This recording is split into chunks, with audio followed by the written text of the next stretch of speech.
The Shindy diplomat Vega recoils in horror as she watches a human family on the view screen. They sit on a checkered blanket in a sunlit park, parents slicing meat for eager children. Her tentacles curl in revulsion. How could these carnivores be so cruel, yet show such tenderness? Ambassador, our shuttle is prepared, her aide announces. Vega tears her gaze from the scene, composing herself. This trade agreement is vital. She must put aside her disgust and focus on the mission. As their shuttle descends through Earth's atmosphere, alarms blare. The craft shudders violently. "We've lost propulsion," the pilot shouts. "Brace for impact." The shuttle plummets, slamming into a suburban playground. Metal shrieks. Glass shatters. Vega's head spins as she regains consciousness. Her aide lies motionless beside her. Pain lances through her body as she crawls from the smoking wreckage. Screams erupt. Human adults grab their offspring, fleeing the crash site.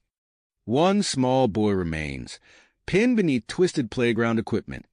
A man rushes toward the scene. Andrew Green, off-duty paramedic, assesses the situation. He kneels beside the trapped child, speaking in soothing tones. "It's okay, buddy. I'm here to help. Can you tell me where it hurts?" With practiced hands, Andrew carefully frees the boy. He checks for injuries, ensuring the child's safety before turning his attention to Vega. The Shindy ambassador shrinks back as Andrew approaches.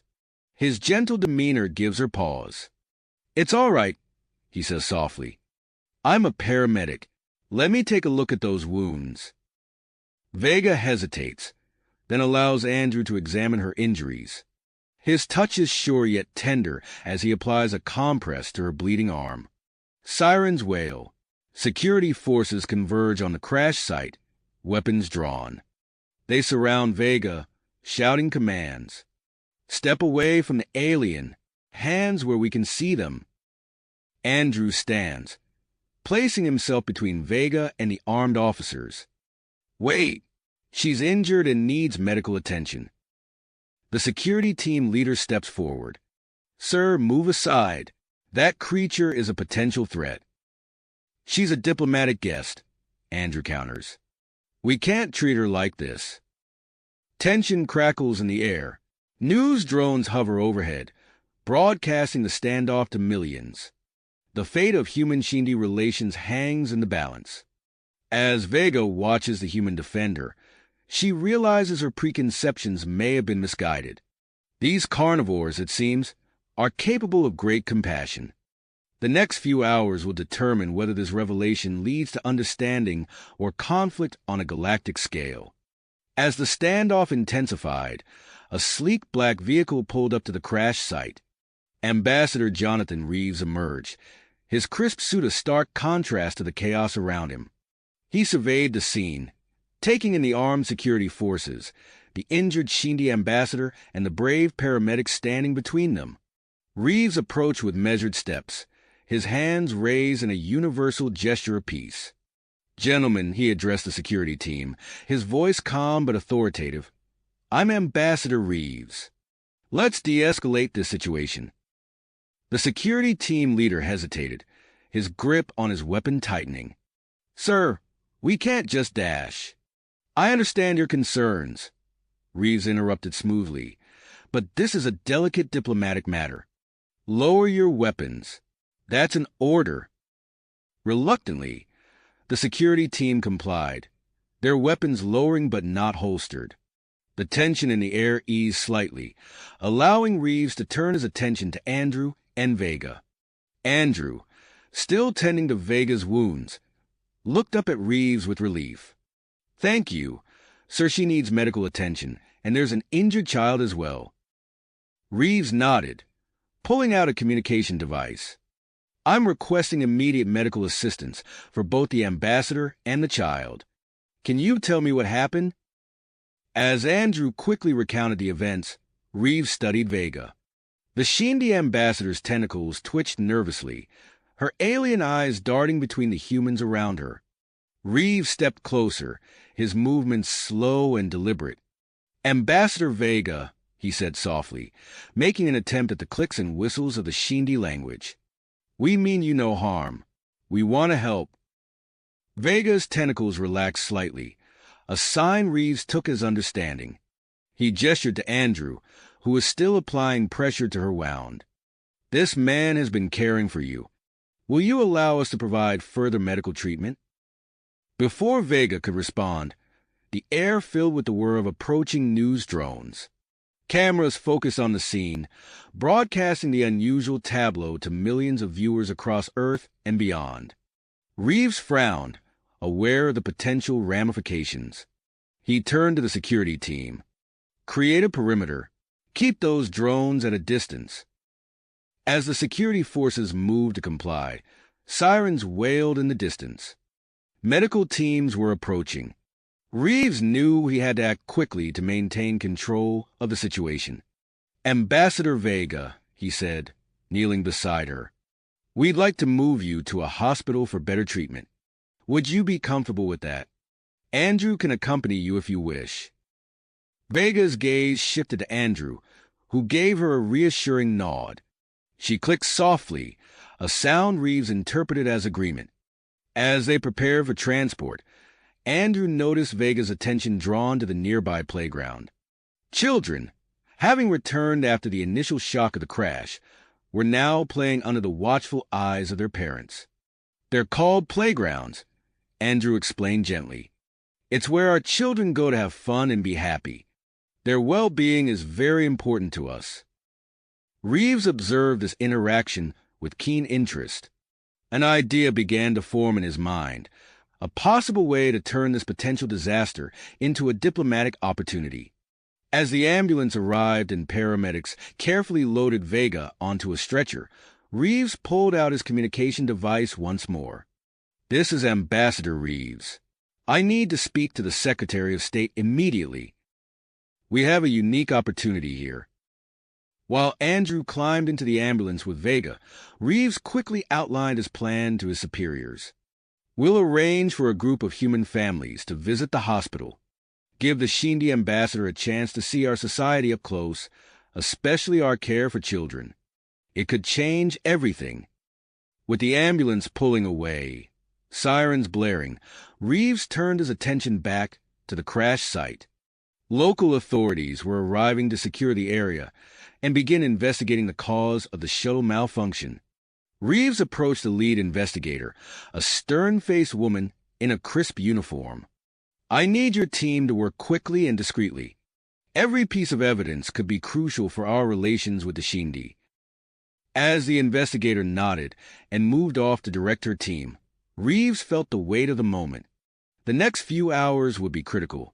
He watched as the ambulance disappeared around a corner, carrying with it the hopes for a new understanding between humans and Shindy.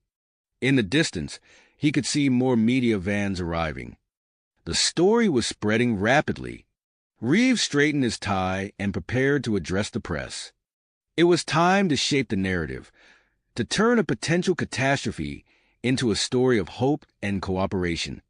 As Ambassador Reeves prepared to address the press, the ambulance carrying Vega and Andrew raced through the city streets. Inside, Andrew held a compress to Vega's arm, his steady hands a stark contrast to the vehicle's constant jostling. We're almost there, Andrew reassured her, noting the alien's twitching tentacles. The hospital has some of the best doctors in the city. They'll take good care of you. Vega clicked softly, her alien eyes fixed on Andrew's face. Despite her initial fear, she found herself drawn to this human's calm demeanor and gentle touch. The ambulance screeched to a halt outside Central City Hospital's emergency entrance. As the door swung open, a team of medical professionals led by Dr. Michael Williams stood ready. Ambassador Vega, Dr. Williams said, his voice clear and confident. I'm Dr. Williams. We're here to help you. Can you understand me? Vega nodded, her tentacles curling slightly as she was carefully transferred to a waiting gurney. Andrew stayed close, explaining each step of the process to keep her calm. We're going to take you to a special treatment room now. Andrew said as they moved swiftly through the hospital corridors. These machines might look strange, but they'll help us figure out the best way to treat your injuries. In the treatment room, Dr. Williams and his team worked efficiently, using advanced scanners to assess Vega's alien physiology. The air hummed with the sound of medical equipment and the hushed voices of the staff. Outside, curious hospital employees gathered, whispering and craning their necks for a glimpse of the extraterrestrial patient. The commotion drew the attention of other patients and visitors, creating a buzz of excitement throughout the building. Ambassador Reeves arrived at the hospital, his polished shoes clicking against the linoleum floors. He quickly took charge, addressing the growing crowd of onlookers. "Everyone, please return to your duties," he said, his voice firm but not unkind. "We need to maintain a professional environment. Our actions today could have far-reaching consequences for human-Shindy relations." As the crowd dispersed, Reeves made his way to the hospital's main entrance. There, he greeted the carefully selected families who had begun to arrive. Among them were the Whitakers, Tom, still in his firefighter uniform, his wife Sarah, and their children Emily and Max. "Thank you all for coming on such short notice," Reeves said, shaking hands with each family. "Your presence here today is crucial. We have an opportunity to show the Shindy the best of humanity." Inside the treatment room, Andrew noticed Vega's increasing agitation. Her tentacles writhed, and her breathing became rapid as unfamiliar medical devices beeped and whirred around her. "Dr. Williams," Andrew called, "I think she's getting overwhelmed. Is there any way we can show her something more familiar?" Dr. Williams paused, considering the suggestion. "The pediatric ward," he said after a moment. "We could move her to an observation area. Seeing how we care for our children might help her feel more at ease." With Vega's immediate injury stabilized, they carefully transferred her to a wheelchair and moved her to an observation area overlooking the pediatric ward. Through the large windows, Vega could see human medical staff tending to young patients with gentle care. A nurse knelt beside a small boy's bed, speaking softly as she adjusted his fore. In another room, a doctor used colorful pictures to explain a procedure to a wide-eyed little girl. Parents embraced their children, offering comfort and encouragement. Vega leaned forward, her alien features softening as she watched the scenes unfold. Andrew noticed her reaction and smiled. "This is how we take care of our young," he explained. "Every child is precious to us." As Vega observed the interactions below, Ambassador Reeves saw an opportunity. He approached with the Whitaker family in tow. "Ambassador Vega," Reeves said, his voice gentle, "I'd like you to meet some friends of ours. This is Tom Whitaker, a firefighter who saves lives every day, his wife Sarah, and their children Emily and Max." Young Emily stepped forward, clutching a homemade card decorated with crayon drawings of smiling faces, some human, some with tentacles that resembled Vega's. With a shy smile, she held out the card to Vega. "I made this for you," Emily said softly. "I hope you feel better soon." Vega's tentacles quivered as she carefully took the card. She stared at the childish drawings, then back at Emily's hopeful face. Something shifted in the alien ambassador's expression, a softening, a dawning understanding. Reeves watched the interaction closely, recognizing the potential significance of this moment. He discreetly pulled out his communication device and stepped away to contact the human diplomatic corps. "This is Ambassador Reeves," he said in a low voice. "I need you to update the Shindy government immediately. We may have a breakthrough in our relations." As Reeves spoke, more families arrived at the hospital. The waiting area filled with a diverse group of humans, different ages, ethnicities, and backgrounds. Children played quietly with toys provided by the hospital staff, while adults engaged in hushed conversations. Outside, the first news vans began to appear, their satellite dishes extending skyward. Reporters set up cameras, preparing to broadcast live updates on the unfolding situation. Reeves ended his call and returned to Vega's side. The Shindy ambassador was now engaged in a halting conversation with the Whitaker family, her initial fear replaced by cautious curiosity. "Ambassador," Reeves said, "would you like to meet more human families? They've come here today to welcome you and show you a bit about our culture." Vega nodded, her tentacles moving in what Reeves interpreted as an expression of interest. As they prepared to move to a larger room where they could interact more comfortably with the gathered families, Andrew noticed a growing media presence outside. "Sir," he said to Reeves, "the press is starting to gather, and I think I see some protesters arriving too." Reeves frowned, realizing the delicate situation could easily tip in the wrong direction. He turned to a nearby security officer. "Contact local law enforcement," he instructed. "We need to establish a security perimeter around the hospital. And find me someone from the hospital's public relations team. We need to control the narrative before it spins out of control." As the security team sprang into action, Reeves guided Vega and the Whitaker family towards the hospital's conference room. More families waited inside, their faces a mix of excitement and nervousness. The day was far from finished, and the future of human-Shindy relations hung in the balance. But for now, in this hospital full of life and healing, a small seed of understanding had begun to take root. In the dim light of early morning, Andrew's eyes fluttered open. He found himself slumped in an uncomfortable hospital chair, his neck stiff from the awkward sleeping position. As consciousness fully returned, he remembered where he was and why.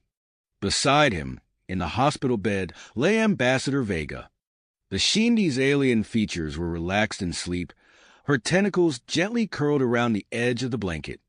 Andrew watched as her eyes slowly opened, adjusting to the soft light filtering through the window blinds. "Good morning, Ambassador," Andrew said softly, offering a warm smile. "How are you feeling?" Vega's tentacles twitched slightly as she focused on Andrew. She clicked softly before responding in her halting English. "Better. Thank you, Andrew." Over the past night, Andrew had patiently answered countless questions from the curious Shindy ambassador. They had discussed everything from human social structures to the intricacies of Earth's ecosystems. With each answer, Andrew could see Vega's perception of humanity shifting, her initial fear and disgust giving way to genuine interest.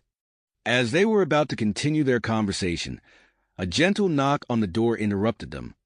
Ambassador Reeves entered, followed by a small group of individuals carrying tablets and briefcases. "Good morning, Ambassador Vega, Andrew." Reeves greeted them with a nod. "I hope you both managed to get some rest. We have a busy day ahead of us." Reeves introduced the team he had brought with him.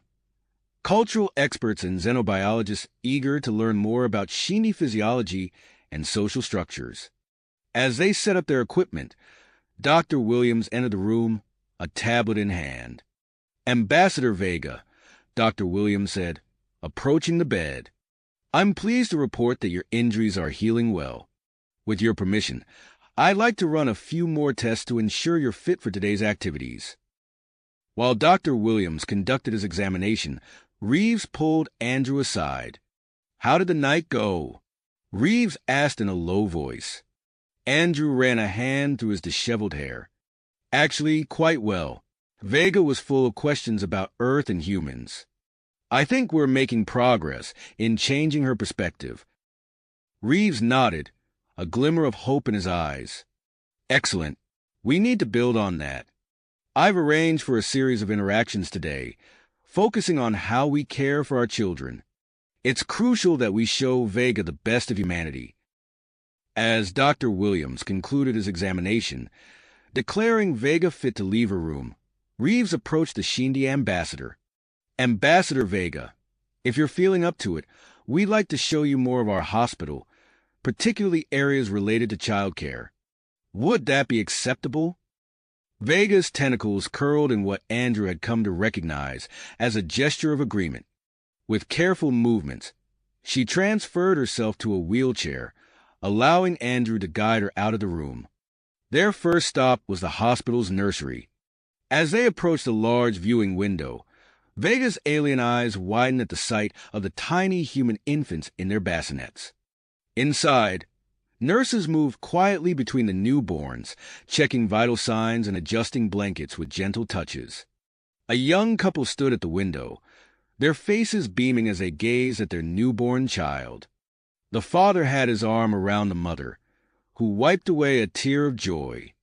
"These are our youngest humans," Andrew explained softly to Vega. "They require constant care and attention." Vega leaned forward in her wheelchair, her tentacles twitching with curiosity.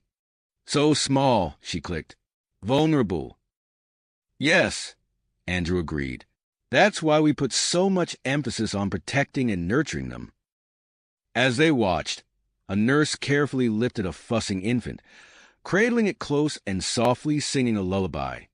Vega's alien features softened at the tender display. Reeves, observing Vega's reaction, saw an opportunity to deepen her understanding. He gestured to a man in a white coat who had been waiting nearby.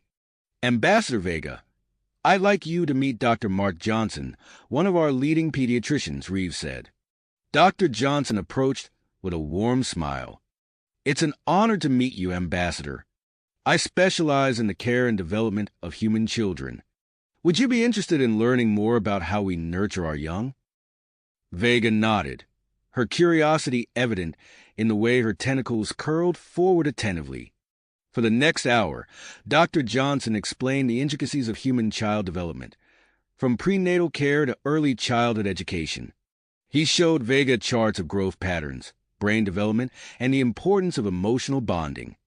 Throughout the presentation, Vega listened intently, occasionally asking questions that revealed her growing understanding and interest. As the morning progressed, Reeves implemented the next phase of his plan. He had arranged for several families to visit the hospital, each representing different aspects of human society. The Whitaker family returned, with young Emily excitedly showing Vega a new drawing she had made of them together. Other families joined them in a large meeting room, transformed into a temporary play area. Children of various ages engaged in different activities, building with blocks, reading books, and playing educational games on tablets. Vega watched in fascination as parents interacted with their children, offering encouragement, guidance, and affection. A toddler, stumbling as he learned to walk, was met with cheers and open arms from his parents. An older child, struggling with a puzzle, received patient hints and praise for her efforts. Andrew noticed a change in Vega's demeanor as she observed these interactions. The tension that had been present in her tentacles since her arrival on Earth had eased. Her alien features, once set in a mask of suspicion, now showed genuine interest and, at times, even what Andrew interpreted as amusement. As Vega engaged in halting conversations with the children, their natural curiosity about the alien visitor helping to bridge the communication gap, Andrew quietly shared his observations with Reeves. "I think we're making real progress," Andrew said. "She seems genuinely interested in understanding us now." Reeves nodded, a cautious smile on his face. "This is exactly what we hoped for. If we can change Vega's perception of humanity, it could be the key to improving relations with the entire Shindy species." Their conversation was interrupted by a member of Reeves' staff, who approached with an urgent message. "Sir, we received a communication from the Shindy diplomatic ship. They're requesting a direct link with Ambassador Vega." Reeves' eyes widened at the implications. "Set up a secure video conference immediately. We need to capitalize on this opportunity." As the staff rushed to prepare a private room for the video call, Reeves gently approached Vega, who was watching a group of children engage in a cooperative building game. "Ambassador Vega," he said, "your superiors have requested to speak with you. Would you like to share with them what you've experienced here?" Vega's tentacles curled in agreement, and Andrew carefully wheeled her to the prepared room.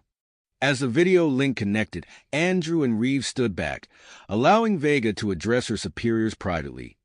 They watched as Vega gestured animatedly, her clicks and whistles punctuated by the few English words she had learned. Though they couldn't understand the Shindy language, the passion in Vega's communication was clear. After several minutes, Vega turned to Reeves and Andrew, gesturing for them to approach. On the screen, stern Shindy faces regarded them with what seemed like cautious interest. Reeves stepped forward, his diplomatic training kicking in as he addressed the Shindy leaders. Esteemed representatives, on behalf of humanity, I want to thank you for this opportunity to deepen our understanding of each other. Ambassador Vega's unexpected visit has opened doors for both our species. To further this cultural exchange, we would like to propose a visit to one of our educational facilities, an elementary school where young humans learn and grow. There was a moment of tense silence as the Shindy leaders conferred among themselves. Finally, they turned back to the screen and gave what appeared to be a nod of agreement. As the call ended, Reeves turned to his staff. Prepare for a school visit immediately. Contact local law enforcement for security arrangements. And get our public relations team ready. We need to manage this carefully. Andrew knelt beside Vega's wheelchair. How do you feel about visiting a school, Ambassador? It's where our children go to learn about the world. Vega's tentacles curled in what Andrew now recognized as excitement. Yes, she clicked. Wanna see. Andrew come too? Of course. Andrew smiled, touched by the alien's request. I'll be with you every step of the way. As the hospital staff gathered to bid farewell to their unusual patient, Andrew couldn't help but feel a sense of hope. In just a day, Vega's perspective on humanity had shifted dramatically. As they prepared to leave for the school, he wondered what other barriers might be broken down in the hours to come. Outside, the world waited with anxious anticipation, cameras trained on the hospital entrance. The story of the Shindy ambassador's journey into human society had captured global attention, and the upcoming school visit promised to be a pivotal moment in the history of human-Shindy relations. Andrew couldn't help but feel a sense of anticipation as their convoy pulled up to the entrance of Sunnydale Elementary School. The school building stood before them, a cheerful brick structure adorned with colorful banners welcoming the unusual visitors. As Andrew helped Vega from the vehicle, he noticed her tentacles twitch nervously, her alien eyes darting from the school to the security personnel establishing a perimeter around the grounds. It's okay, Andrew reassured her softly. Remember, these are just children. They're probably more nervous about meeting you than you are about meeting them. Vega clicked in acknowledgement, her tentacles curling slightly as she steeled herself for the new experience. Principal Marcus Thompson strode forward to greet them, his warm smile a stark contrast to the tense atmosphere. Welcome to Sunnydale Elementary, he said, extending his hand to Ambassador Reeves. We're honored to host this historic visit. As they entered the building, Vega's gaze was immediately drawn to the walls lined with vibrant artwork and educational posters. Her tentacles reached out, almost unconsciously, to trace the outline of a child's painting of the solar system. Our students created these, Principal Thompson explained, noticing Vega's interest. We encourage creativity and learning about the world, and now, the universe around us. They made their way down the corridor, the sound of their footsteps echoing in the unusually quiet hallway. Andrew could sense Vega's growing tension and gently placed a reassuring hand on her shoulder. As they approached the specially prepared classroom, the muffled sounds of excited whispers could be heard from within. Principal Thompson paused at the door, turning to address the group. Ms. Rachel Williams and her third-grade class are eagerly awaiting your arrival, he said. They've been preparing for this all week. With a nod from Ambassador Reeves, Principal Thompson opened the door. The classroom fell silent as Vega entered, her alien form immediately drawing all eyes. Andrew stayed close, acutely aware of how overwhelming this must be for the Shindy ambassador. Ms. Williams, a young teacher with a kind face, stepped forward. "Class, please join me in welcoming Ambassador Vega from the Shindy species," she said, her voice calm and encouraging. The children responded with a chorus of "Hello, Ambassador Vega," their voices a mix of excitement and awe. Vega, seemingly overwhelmed by the attention, instinctively reached for Andrew's hand. The gesture didn't go unnoticed by the observant children, whose whispers increased at this show of vulnerability from the alien visitor. Sensing the need to break the tension, Ms. Williams clapped her hands together. "All right, class. Remember the cultural exchange activity we prepared? Who would like to go first?" A forest of hands shot up, and Ms. Williams called on a freckle-faced girl in the front row. "Sarah, why don't you start?" Sarah stood up, her voice clear and confident. "Hi, Ambassador Vega. My name is Sarah, and I love playing soccer. Every Saturday, my dad takes me to the park for practice. Do Shindy children play sports too?" Andrew translated Sarah's question, and Vega's tentacles twitched in what he recognized as interest. She clicked softly before responding. "Shindy young. Different games. No soccer. We have mind challenges." As Andrew relayed Vega's response, he could see the children's curiosity growing. One by one, they shared snippets of their lives, favorite subjects, family traditions, hobbies. With each story, Vega leaned in closer, her alien features softening as she absorbed this peek into human childhood. Suddenly, a small boy with dark hair and eyes stepped forward, clutching a piece of paper in his hands. Andrew recognized him as Ethan Rodriguez, one of the students they had been briefed about. "Ambassador Vega," Ethan said, his voice barely above a whisper. "I made this for you." He held out a handmade card, decorated with a crayon drawing of what appeared to be Vega standing next to a human child. Vega hesitated for a moment, then carefully accepted the card. Her tentacles curled gently around the paper as she examined the artwork, her alien eyes widening in what Andrew interpreted as surprise and appreciation. This gesture seemed to break down the last barriers of hesitation. Other students began to approach, asking Vega questions about her home planet, her favorite foods, and what Shindy children did for fun. Andrew found himself translating rapidly, watching in amazement as Vega became more animated, her initial nervousness replaced by genuine engagement. As the cultural exchange continued, Andrew caught Ambassador Reeves' eye. The diplomat's expression was one of cautious optimism, clearly pleased with how the visit was unfolding. The atmosphere in the classroom had transformed. What began as a tense, uncertain encounter was now a lively exchange of curiosity and learning. Vega, once an intimidating alien presence, was now simply a fascinating visitor with stories to share and questions of her own. The sound of a bell ringing interrupted the lively discussion. Ms. Williams smiled at the class. "Well, it seems it's time for lunch. Ambassador Vega, would you like to join us in the cafeteria?" Vega's tentacles curled in agreement, and as the children filed out of the classroom, Andrew could see a new light in the Shindy ambassador's eyes.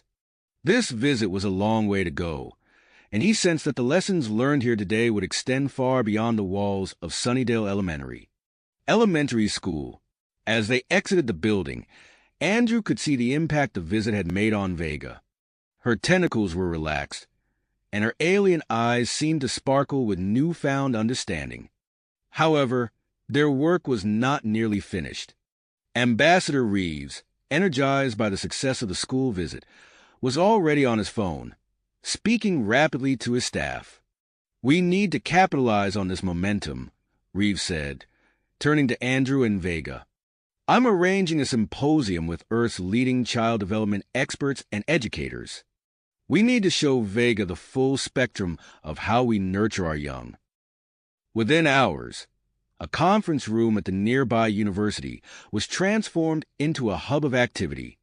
Dr. James Harper, a renowned pediatrician with salt and pepper hair and kind eyes, stood at the front of the room, gesturing to a holographic display of the human brain. Ambassador Vega, Dr. Harper said, his voice warm and engaging. Human children's brains are remarkably plastic. They're constantly forming new neural connections, allowing them to learn and adapt at an astonishing rate. Professor Elena Rodriguez, an expert in early childhood education, stepped forward. Her dark hair was pulled back in a neat bun, and her eyes sparkled with enthusiasm as she spoke. This adaptability is why we place such emphasis on diverse learning experiences in our educational systems. Vega leaned forward in her wheelchair, her tentacles twitching with interest as Andrew translated. She clicked and whistled, asking questions about specific learning techniques and developmental milestones. As the symposium progressed, a staff member hurried into the room, whispering urgently to Ambassador Reeves. The diplomat's face grew serious as he listened, and he quickly excused himself from the room. Andrew, noticing the commotion, wheeled Vega over to a quieter corner of the room. "Is everything all right?" Vega clicked, her alien features contorted in what Andrew had come to recognize as concern. Before Andrew could respond, Reeves returned, his face a mask of diplomatic calm. "We've just received word that the Shindy High Council has dispatched a delegation to Earth, led by Senior Ambassador Zorn," he announced. "They'll be arriving within the next 48 hours. The room fell silent, the implications of this news hanging heavy in the air. Andrew felt Vega's tentacle brush against his hand, seeking reassurance. "Ambassador Vega," Reeves said, his voice steady, "your experiences here could be crucial in shaping the outcome of this diplomatic mission. We'd like to continue your cultural exchange if you're willing." Vega's tentacles curled in agreement, and Andrew felt a surge of hope. "What's next on the agenda?" he asked. "We're going to visit a children's hospital," Reeves replied. "It's time to show Ambassador Vega another aspect of how we care for our young." The next morning, Andrew and Vega found themselves walking through the bright, colorful halls of Mercy Children's Hospital. The walls were adorned with cheerful murals, and the sound of children's laughter could be heard from a nearby playroom. Dr. Samantha Lee, the hospital's chief of pediatrics, greeted them warmly. "Welcome, Ambassador Vega," she said, her voice gentle but filled with quiet authority. "We're honored to have you here." As they moved through the hospital, Vega witnessed scenes that left her alien features contorted in what Andrew interpreted as awe. In one room, a young girl with a cast on her leg was working with a physical therapist, her face set in dedication as she took careful steps. In another, a team of nurses and doctors were gathered around an incubator, their movements precise and coordinated as they cared for a premature infant. Suddenly, alarms blared from a nearby room. Dr. Lee's face turned serious as she rushed towards the commotion, with Andrew and Vega following close behind. Inside, a young boy named Michael was struggling to breathe, his face swollen and red. "Anaphylactic shock," Dr. Lee called out, her voice calm but urgent. "Get me 3 milligrams of epinephrine, stat." Vega watched in fascination as the medical team worked in perfect synergy, their movements swift and sure. Within minutes, Michael's breathing eased and color returned to his face. As they left the room, Vega's tentacles reached out, gently touching Dr. Lee's arm. "You save him," she clicked, her alien eyes wide with wonder. Dr. Lee smiled warmly. "That's why we're here, Ambassador. Every child's life is precious to us." As they made their way to the hospital exit, Andrew noticed a commotion outside. A group of protesters had gathered, their signs bearing anti-alien slogans. Vega's tentacles curled in apprehension at the sight. But before the situation could escalate, something unexpected happened.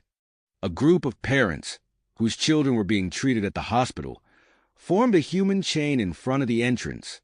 Their faces were set in persistence as they stood between Vega and the protesters. "You're welcome here, Ambassador," one mother called out, her voice firm and resolute. "Don't let them make you think otherwise." As they drove back to the diplomatic headquarters, Andrew could see Vega's alien features soften, her tentacles relaxed. He realized that in just a few short days, her perception of humanity had undergone a profound transformation. Meanwhile, at the diplomatic headquarters, Ambassador Reeves was facing a new challenge.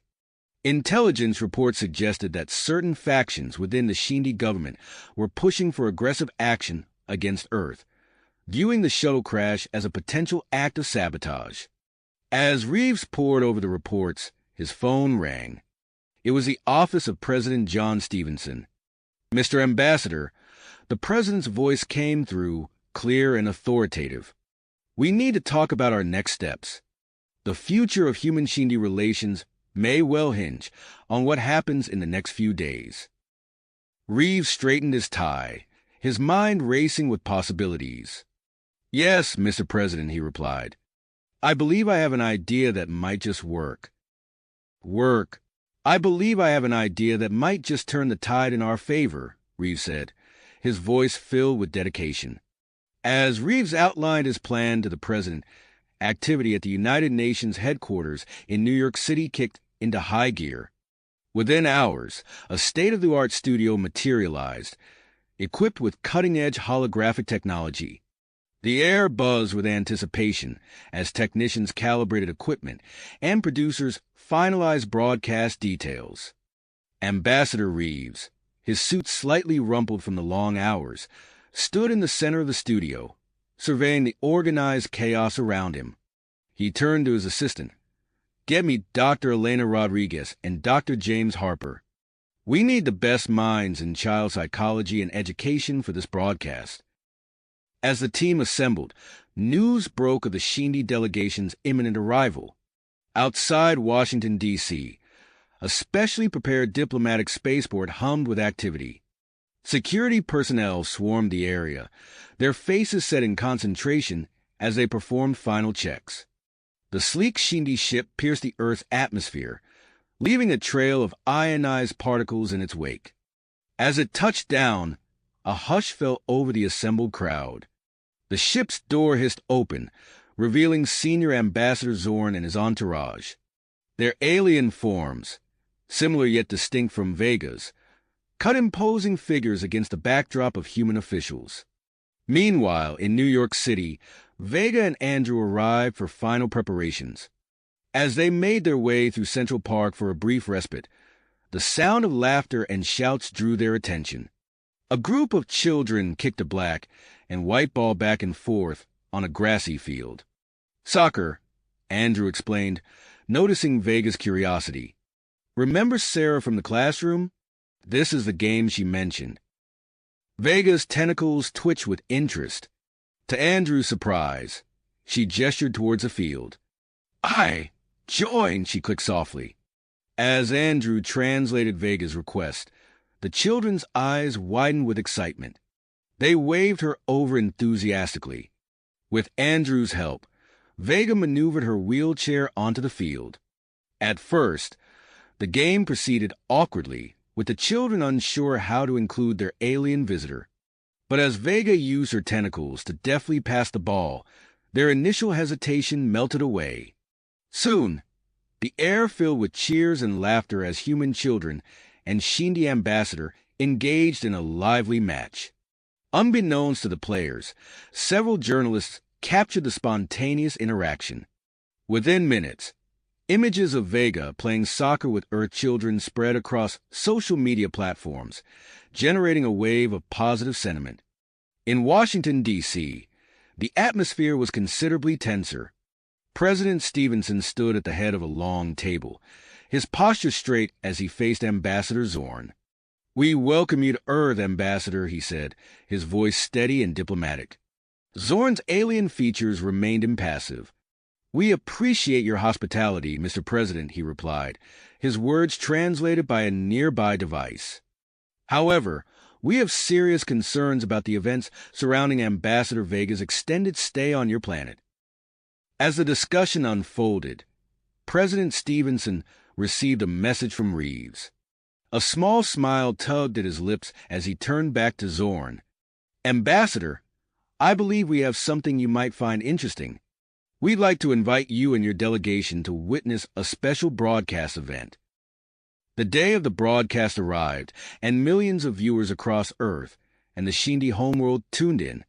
The studio buzzed with last-minute preparations as Vega took her position in front of the cameras. Greetings, people of Earth and Shindy. Vega began, her clicks and whistles translated in real time. My time on this planet has transformed my understanding of humanity. Today, I wish to share that perspective with you all. As Vega spoke, holographic projections flickered to life around her, showing scenes from her visits to the school and hospital. Children from various parts of the world appeared, eager to interact with the Shindy ambassador. In Washington, D.C., Ambassador Zorn and his delegation watched intently, their alien features unreadable. The broadcast progressed smoothly until a young boy named Alex appeared on the holographic display. Ambassador Vega, he said, his voice filled with excitement. I'd like to show you my science project about saving our planet's ecosystems. As Alex explained his project, Vega's tentacles curled with interest. Shindy also. Protect nature, she clicked. Important for future. This unexpected common ground sparked a lively discussion about environmental preservation, revealing surprising similarities between human and Shindy values. In Washington, D.C., members of the Shindy delegation exchanged meaningful glances. Suddenly, the holographic display flickered. The image of Alex distorted, then disappeared entirely. Behind the scenes, Andrew noticed the rising temperature of the server room. Drawing on his paramedic training, he quickly assessed the situation. We need to cool these servers now, he shouted to the technical team. Get me some ice packs and fans. As Andrew and the team worked feverishly to implement their makeshift cooling solution, Vega kept the audience engaged, sharing stories of her experiences on Earth. After tense minutes of uncertainty, the holographic displays stabilized and the broadcast continued seamlessly. The event culminated in a global art project, with children from Earth and the Shindy homeworld collaborating on a digital mural. As the final image took shape, a vibrant blend of human and Shindy artistic styles, a palpable sense of hope filled the studio. As the broadcast concluded, social media platforms on both worlds exploded with messages of support and calls for increased cultural exchange. In Washington, D.C., Ambassador Zorn turned to President Stevenson, his alien features softened. Mr. President, Zorn said, we request an immediate meeting to discuss expanding our diplomatic relations. Back in New York, as the studio erupted in celebration, Andrew's phone rang. His face grew serious as he listened to the voice on the other end. Ambassador Vega, he said, turning to her with a conflicted expression. There's been a major accident back home. My paramedic unit needs me urgently. Vega's tentacles reached out, gently touching Andrew's arm. She understood the weight of his dilemma, torn between his growing role in this historic moment and his duty as a first responder.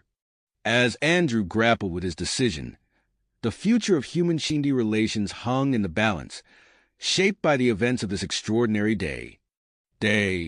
As Andrew grappled with his decision, the future of human-Shindy relations hung in the balance, shaped by the events of this extraordinary broadcast. The celebratory atmosphere in the studio was suddenly interrupted by the urgent tone of Andrew's phone. His face grew serious as he listened to the voice on the other end, his brow furrowing with each passing second. Ambassador Vega, he said, turning to her with a conflicted expression. There's been a major accident back home. My paramedic unit needs me urgently. Vega's tentacles reached out, gently touching Andrew's arm. She tilted her head, her alien eyes searching his face. Andrew took a deep breath, torn between his growing role in this historic moment and his duty as a first responder. I have to go, he said, his voice heavy with the weight of his decision. They need me there. Ambassador Reeves, overhearing the conversation, stepped forward. Andrew, wait, he said, his mind working quickly. This could be an opportunity. Ambassador Vega, would you be willing to accompany Andrew? It would give you a chance to witness human emergency response firsthand. Vega's tentacles curled in what Andrew had come to recognize as agreement. "I go," she clicked. "Help, if can." Within minutes, they were aboard a high-speed transport, racing towards Andrew's hometown. The cityscape blurred outside the windows as Andrew briefed Vega on what to expect at the accident scene. As they approached their destination, the severity of the situation became clear. A massive pileup stretched across the interstate, twisted metal and shattered glass glinting in the emergency lights. Smoke rose from several vehicles, and the air was filled with the sound of sirens and shouted orders. Andrew leapt into action the moment they arrived, grabbing his medical kit and rushing towards the nearest group of paramedics. Vega watched in awe as he seamlessly integrated into the team, his movements swift and sure as he began triaging patients. "We've got a child trapped in that minivan," one of the firefighters called out. "The door's jammed, and we can't reach her." Andrew's eyes narrowed as he assessed the situation. The minivan was precariously balanced on the edge of an overpass, any sudden movement threatening to send it plummeting to the road below. "I have an idea," Andrew said, turning to his team. "We'll need to stabilize the vehicle first. Then, we can use the jaws of life to create an opening large enough for someone to slip through." As the rescue team put Andrew's plan into action, Vega found herself drawn to a group of scared children huddled near an ambulance. Without hesitation, she maneuvered her wheelchair towards them. "Hello," she clicked softly, her translator conveying her words. "I am Vega. You. Safe now." The children's eyes widened in surprise, fear giving way to curiosity as they took in Vega's alien form. One little girl, her arm in a makeshift sling, stepped forward. Are you here to help us?" she asked, her voice trembling slightly. Vega's tentacles curled gently. "Yes," she replied. "I help. Comfort you." As Vega engaged with the children, telling them stories of her home world and answering their questions, Andrew and his team worked tirelessly to free the trapped child from the minivan. The vehicle groaned ominously as they carefully cut through the metal. Suddenly, a shout went up from nearby. "The fuel tanker's leaking. We need to evacuate this area immediately." Andrew's mind raced. They were so close to freeing the child, but the threat of fire loomed large. He made a split-second decision. "Everyone who's not essential to this rescue, clear out now," he ordered. "We're going to finish this, but we need to move fast."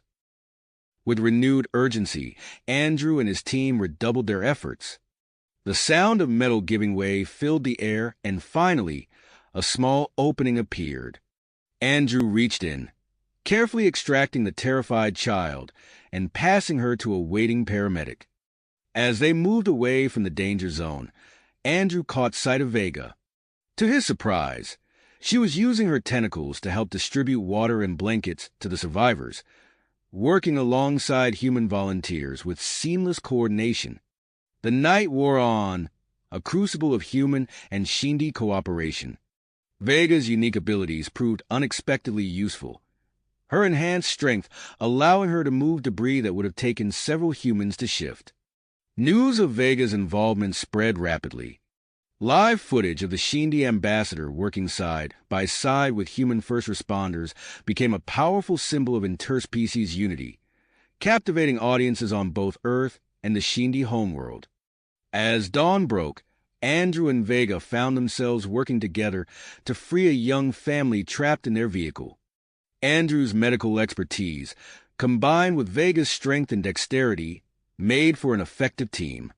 "Almost there," Andrew encouraged, his voice hoarse from hours of exertion. "Vega, can you reach that last piece of metal?"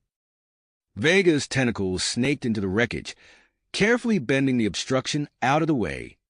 With a final effort, they pulled the family to safety, the parents' tearful gratitude mixing with their children's wonder at the sight of Vega.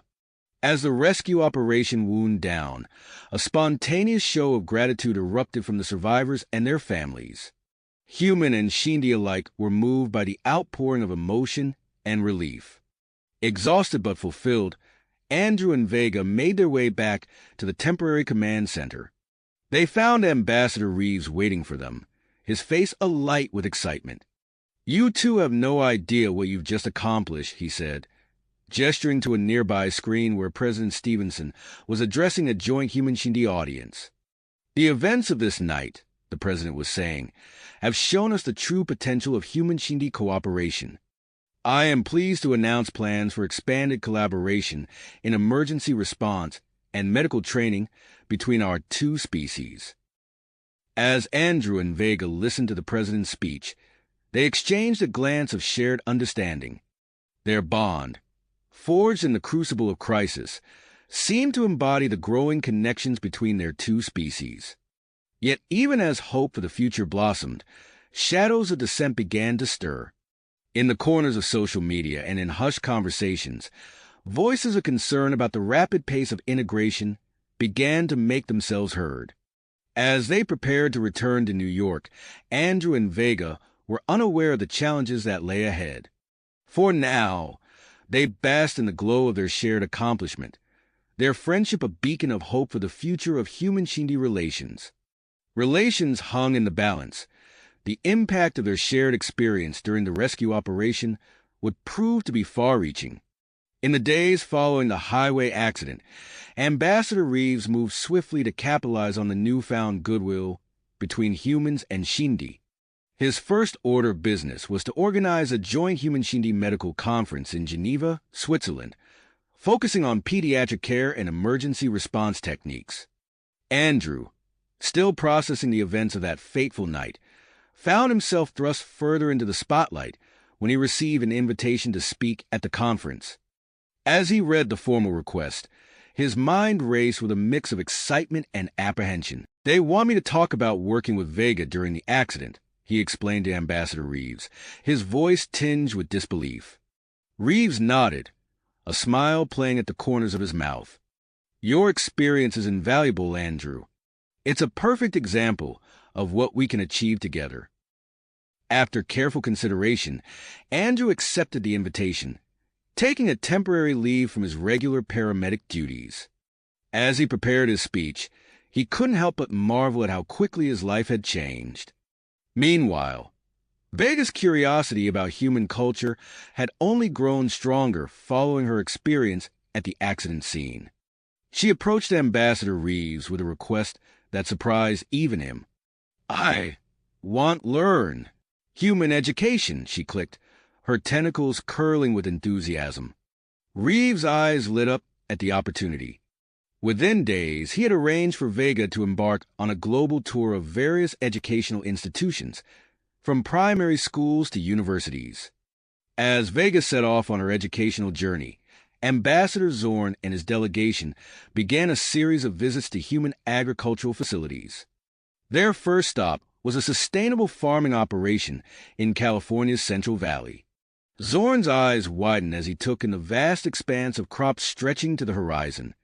A human guide led the delegation through rows of tomatoes, explaining the intricate irrigation systems and sustainable practices in place.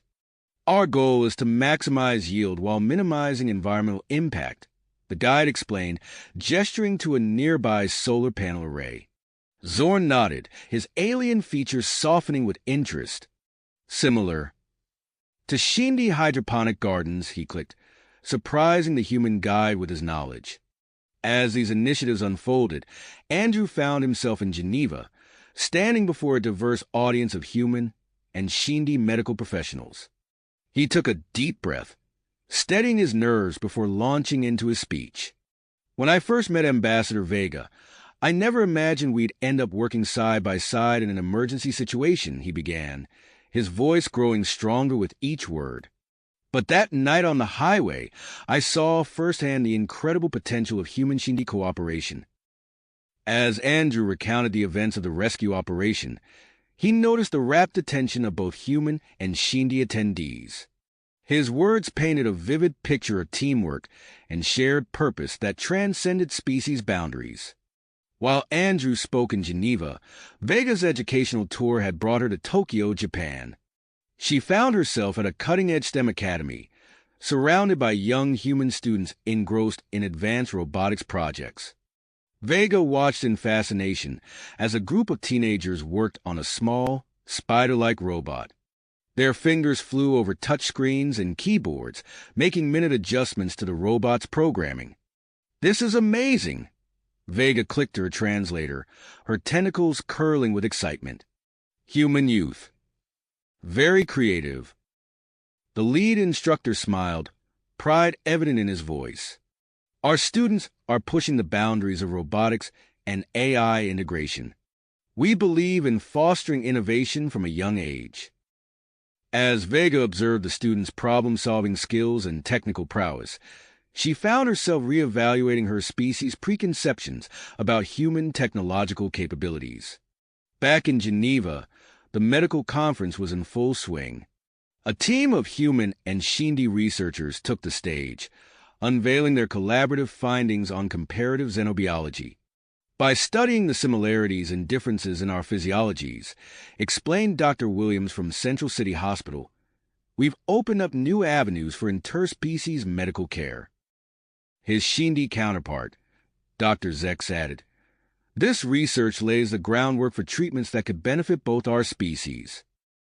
The presentation sparked intense discussion among the attendees, with ideas flying back and forth across species lines. As the conference progressed, a sense of shared purpose began to emerge. On the final day of the conference, a team of human and Shindy scientists proposed a joint research project to develop new medical technologies. The announcement was met with enthusiastic applause from both human and Shindy attendees.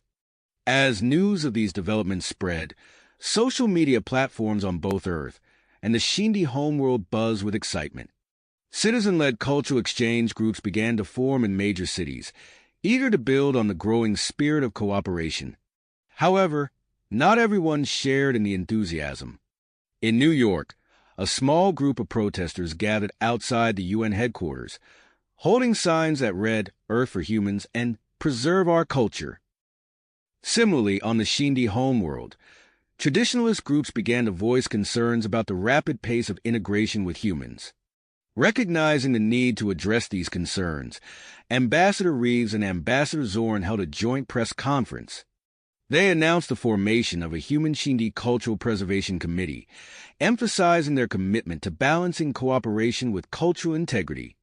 As these events unfolded, Andrew and Vega found themselves at the center of a growing movement. Their unlikely friendship had become a symbol of successful human-Shindy relations, and media outlets clamored for interviews with the duo. One evening, as they sat together in a New York cafe, Andrew turned to Vega, his expression thoughtful. "Did you ever imagine we'd end up here when we first met?" he asked. Vega's tentacles curled in what Andrew now recognized as her version of a smile. "No," she clicked softly, "but glad we did." As they shared a moment of quiet understanding, neither of them could have predicted the challenges and opportunities that lay ahead. The story of human-Shindy relations was far from finished, and they would continue to play a crucial role in shaping its course.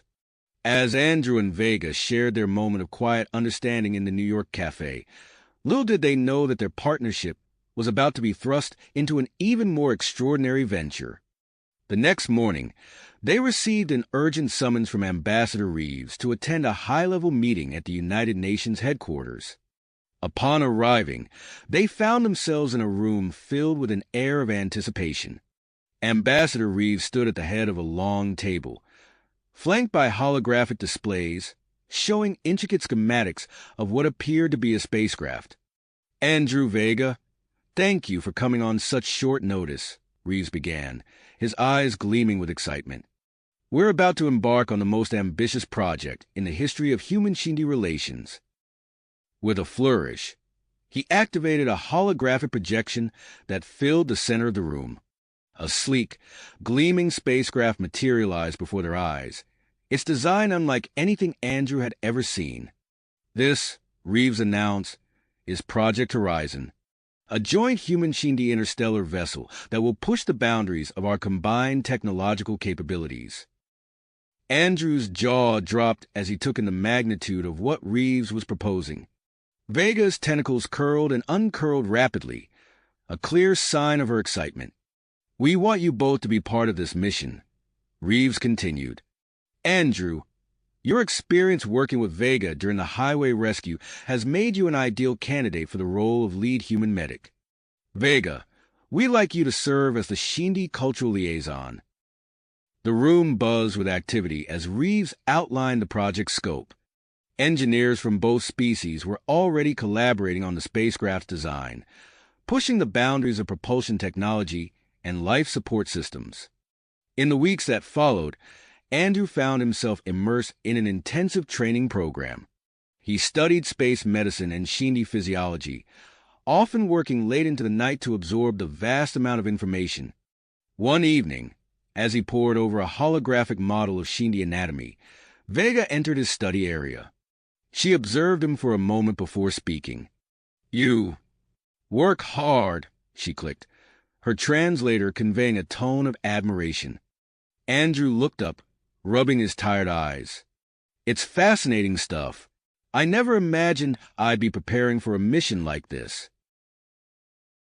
Vega's tentacles performed a complex dance that Andrew had come to recognize as her equivalent of a nod. "I, too, learn much. Human social behaviors. Complex." They spent the next hour exchanging insights, Andrew explaining human social cues, while Vega shared the intricacies of Shindy nonverbal communication. Their easy rapport was a testament to the growing understanding between their species. As the Horizon Project gained momentum, its impact began to ripple through both human and Shindy societies. News of the joint space station being constructed in Earth orbit captivated the public imagination. Live feeds of the construction process became popular viewing on both planets, with commentators from both species providing insights into the technological marvels being achieved. The project also spurred a wave of scientific breakthroughs. Human and Shindy engineers, working in tandem, developed a revolutionary propulsion system that promised to significantly reduce interstellar travel times. The implications of this advancement extended far beyond the Horizon mission, opening up new possibilities for future exploration and trade. On Earth, the growing fascination with Shindy culture led to unexpected developments in various industries. Fashion designers began incorporating Shindy-inspired elements into their collections, leading to a new trend of bioluminescent fabrics and asymmetrical designs. The entertainment industry wasn't far behind, with several studios announcing plans for shows and movies featuring positive portrayals of human-Shindy interactions. Andrew found himself at the center of this cultural whirlwind. His friendship with Vega had made him a minor celebrity, and he was frequently asked to speak about his experiences working alongside a Shindy. Despite the attention, he remained focused on his training, keenly aware of the responsibilities that lay ahead.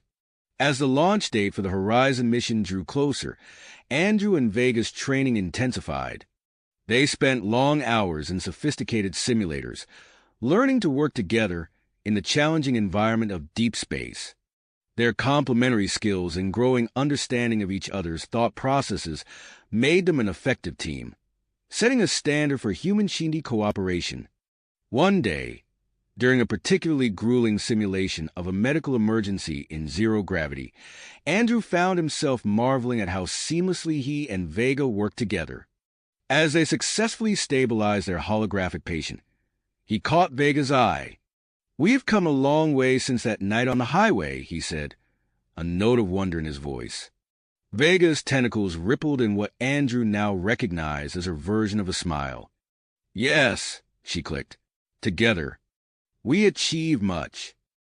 As they exited the simulator, they were met by Ambassador Reeves, who had been observing their performance. His face was alight with satisfaction. Excellent work, both of you, he said. Your teamwork is exactly what this mission needs. But I'm afraid we have a new challenge to address. Reeves explained that a human journalist had recently published an article criticizing certain aspects of Shindy child-rearing practices. The piece had caused a backlash among Shindy conservatives, threatening to undermine the goodwill build-up over the past months.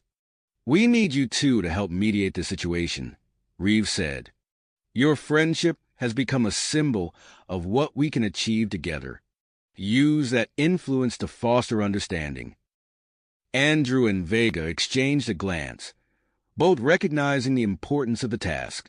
They immediately began planning a series of public forums where parents from both species could openly discuss their approaches to child-rearing.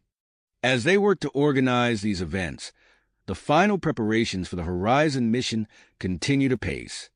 The sleek interstellar vessel was nearing completion in Earth orbit, a testament to what humans and Shindy could achieve together. Yet even as excitement built for the impending launch, Andrew and Vega knew that the true test of their partnership and the future of human-Shindy relations still lay ahead.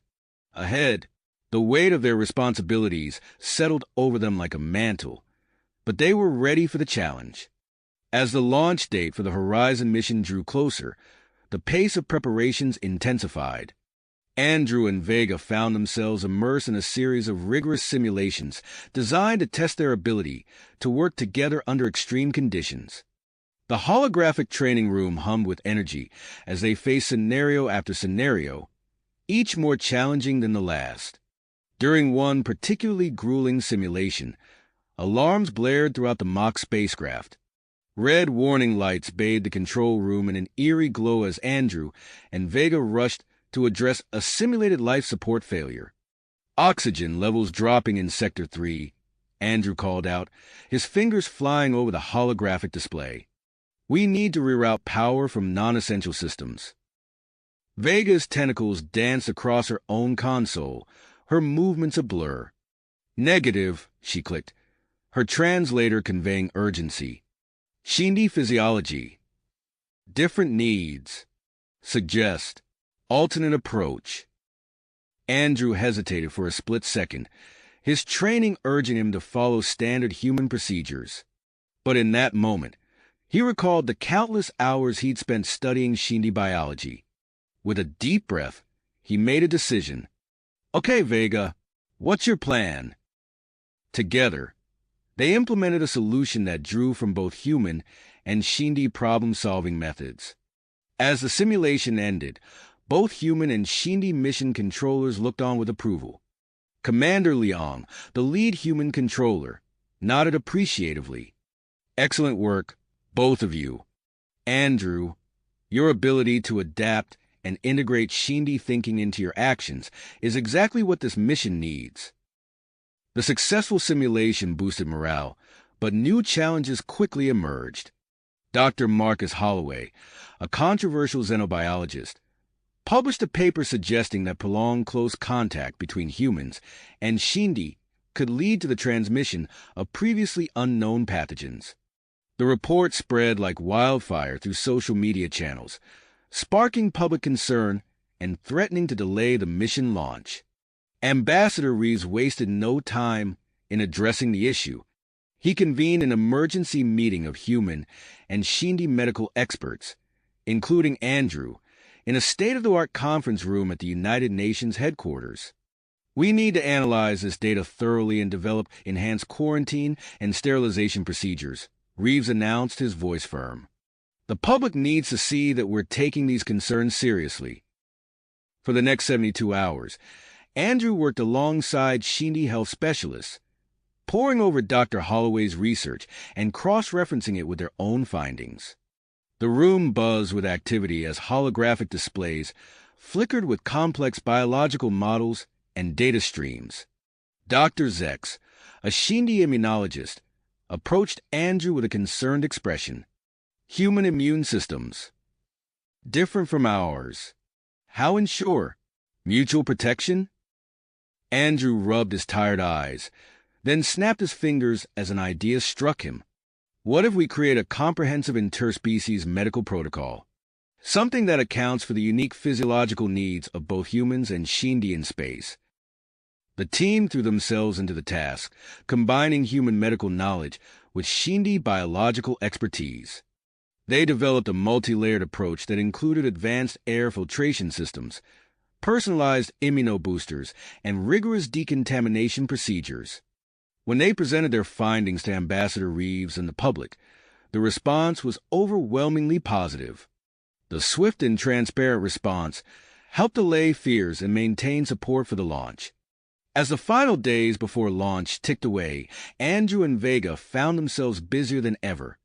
Vega had been hard at work developing a comprehensive guide for cross-species etiquette and communication. Her efforts led to the implementation of a new AI-driven translation system aboard the Horizon, capable of not only converting languages, but also interpreting cultural nuances and nonverbal cues. The night before the launch, Andrew and Vega were leaving a final briefing when they noticed a commotion near the security perimeter. A small group of anti-alien protesters had gathered, their angry shouts cutting through the night air. "Humans only! Earth for Earthlings!" They chanted, waving signs with xenophobic slogans. Andrew and Vega exchanged a glance, then approached the security team struggling to contain the situation. "Let us try," Andrew said to the lead security officer, who nodded reluctantly. Andrew stepped forward, hands raised in a calming gesture. "I understand you're concerned," he began, his voice steady. "But I've worked alongside the Shindy for months now. They're not here to harm us or take over. We're embarking on this mission together, as equals and partners." Vega moved to stand beside him, her tentacles moving in a soothing pattern. She activated her translator and addressed the crowd directly. "We come, in peace, to learn, to grow, together." Their calm demeanor and willingness to engage seemed to take the wind out of the protesters' sails. After a tense moment, the crowd began to disperse, their angry shouts fading to murmurs.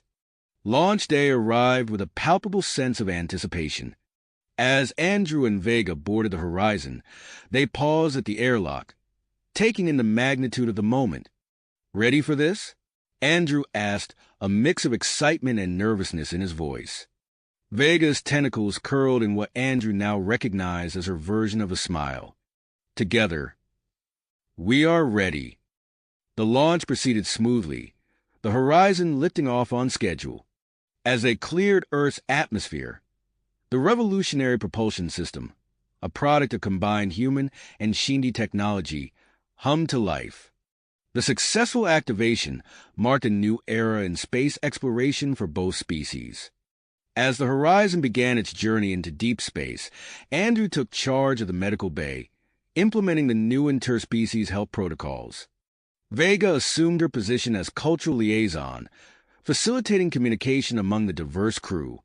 Just as the mission seemed to be proceeding according to plan, an unexpected transmission crackled through the ship's communication system. Captain Rodriguez's voice came over the intercom, tension evident in his tone. "All senior staff to the bridge immediately. We received a transmission from..." "Well, you need to see this for yourselves." Andrew and Vega rushed to the bridge, their hearts pounding. As they entered, they saw the rest of the crew gathered around the main view screen, expressions of shock and wonder on their faces. On the screen was an image that none of them had ever seen before, an alien vessel of clearly non-human and non-Shindy origin. Its sleek, otherworldly design spoke of technology far beyond their own. Captain Rodriguez turned to face them, his face a mixture of excitement and apprehension. "A previously unknown alien species has detected our ship. They're requesting immediate contact." Andrew and Vega exchanged a look, realizing that their mission had just become far more complex than any of them had anticipated. The true test of human-Shindy cooperation was about to begin as they faced this new unknown frontier together. The image on the interface sent a ripple of excitement and apprehension through the bridge crew. Andrew and Vega exchanged a glance, their training kicking in as they awaited further instructions. Captain Rodriguez turned to his communications officer. "Open a channel," he ordered, his voice steady despite the tension in the air. Before anyone could respond, the alien vessel transmitted a series of complex mathematical sequences. The ship's AI immediately began decoding the message, its processors humming with activity. "It appears to be coordinates," reported the science officer, her fingers dancing across her console. "Along with an invitation?"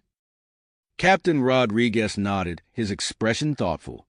"Relay this information to Earth and the Shindy homeworld immediately. We need to consult with Mission Control before making any decisions."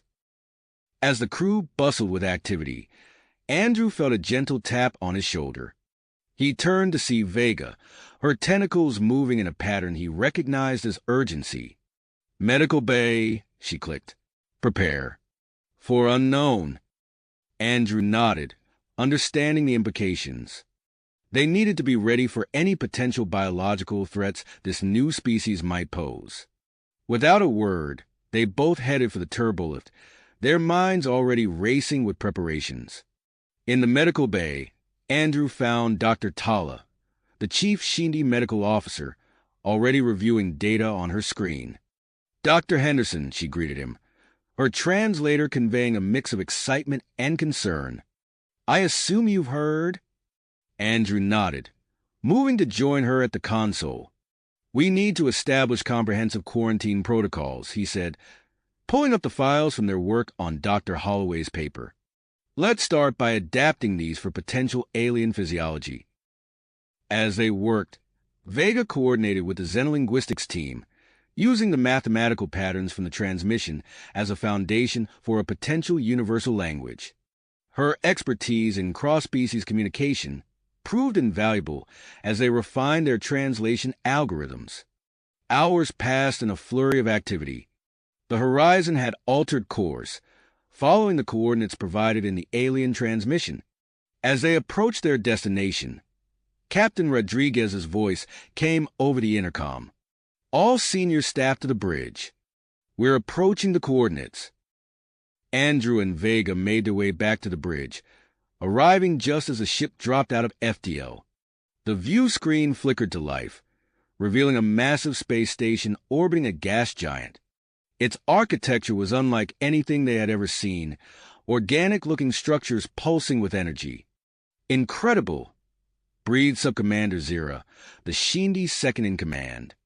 "Our scans indicate multiple atmospheric conditions within the station. It appears capable of supporting various forms of life." Captain Rodriguez nodded, his face set in willpower. "Initiate contact. Use the new translation algorithms."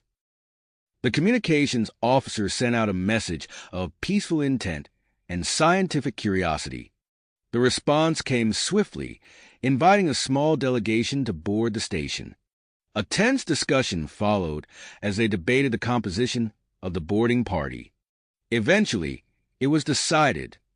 Captain Rodriguez, Subcommander Zira, Andrew, and Vega would represent both species and their combined expertise. Preparations intensified. Andrew oversaw the creation of specialized environmental suits, while Vega worked with the engineering team on portable translation devices.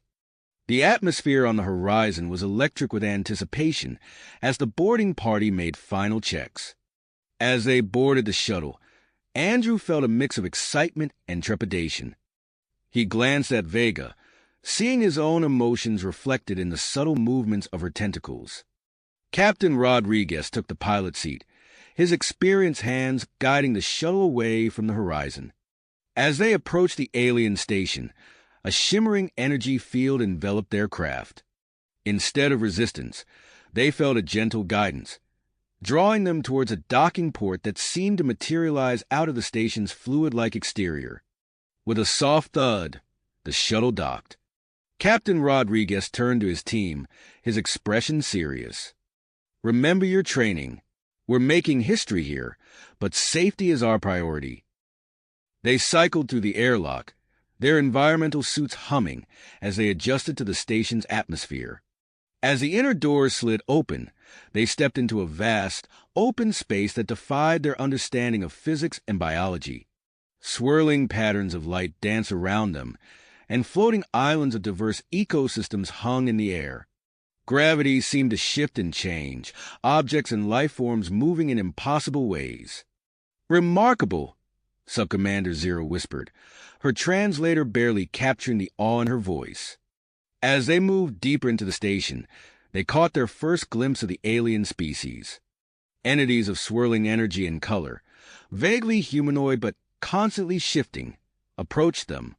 Vega's translation devices crackled to life, struggling to keep up with the complex, multi-layered language. "Welcome," came the translated greeting, resonating in their minds more than their ears.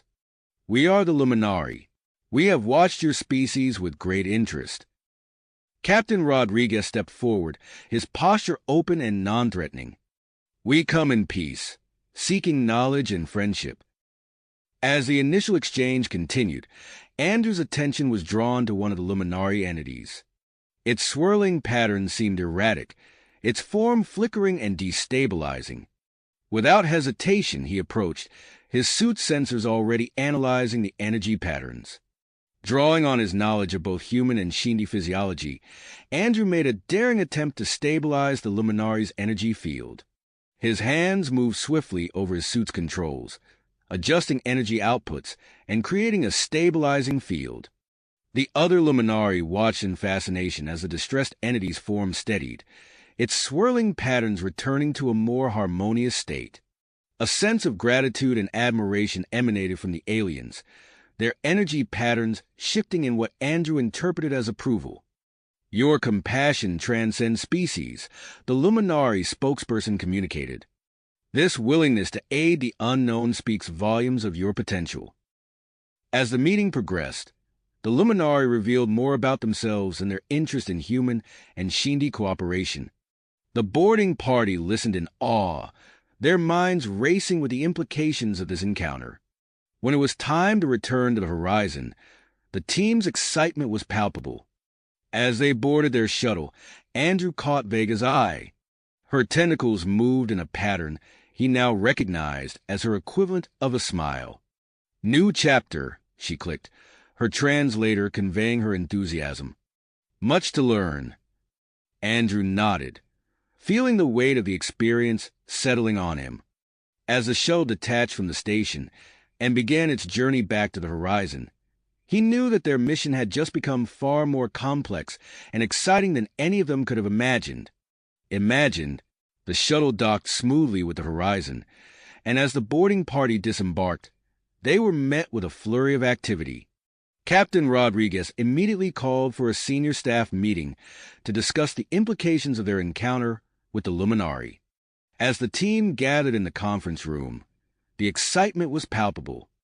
"This is an unprecedented opportunity," Captain Rodriguez began, his eyes scanning the faces around the table.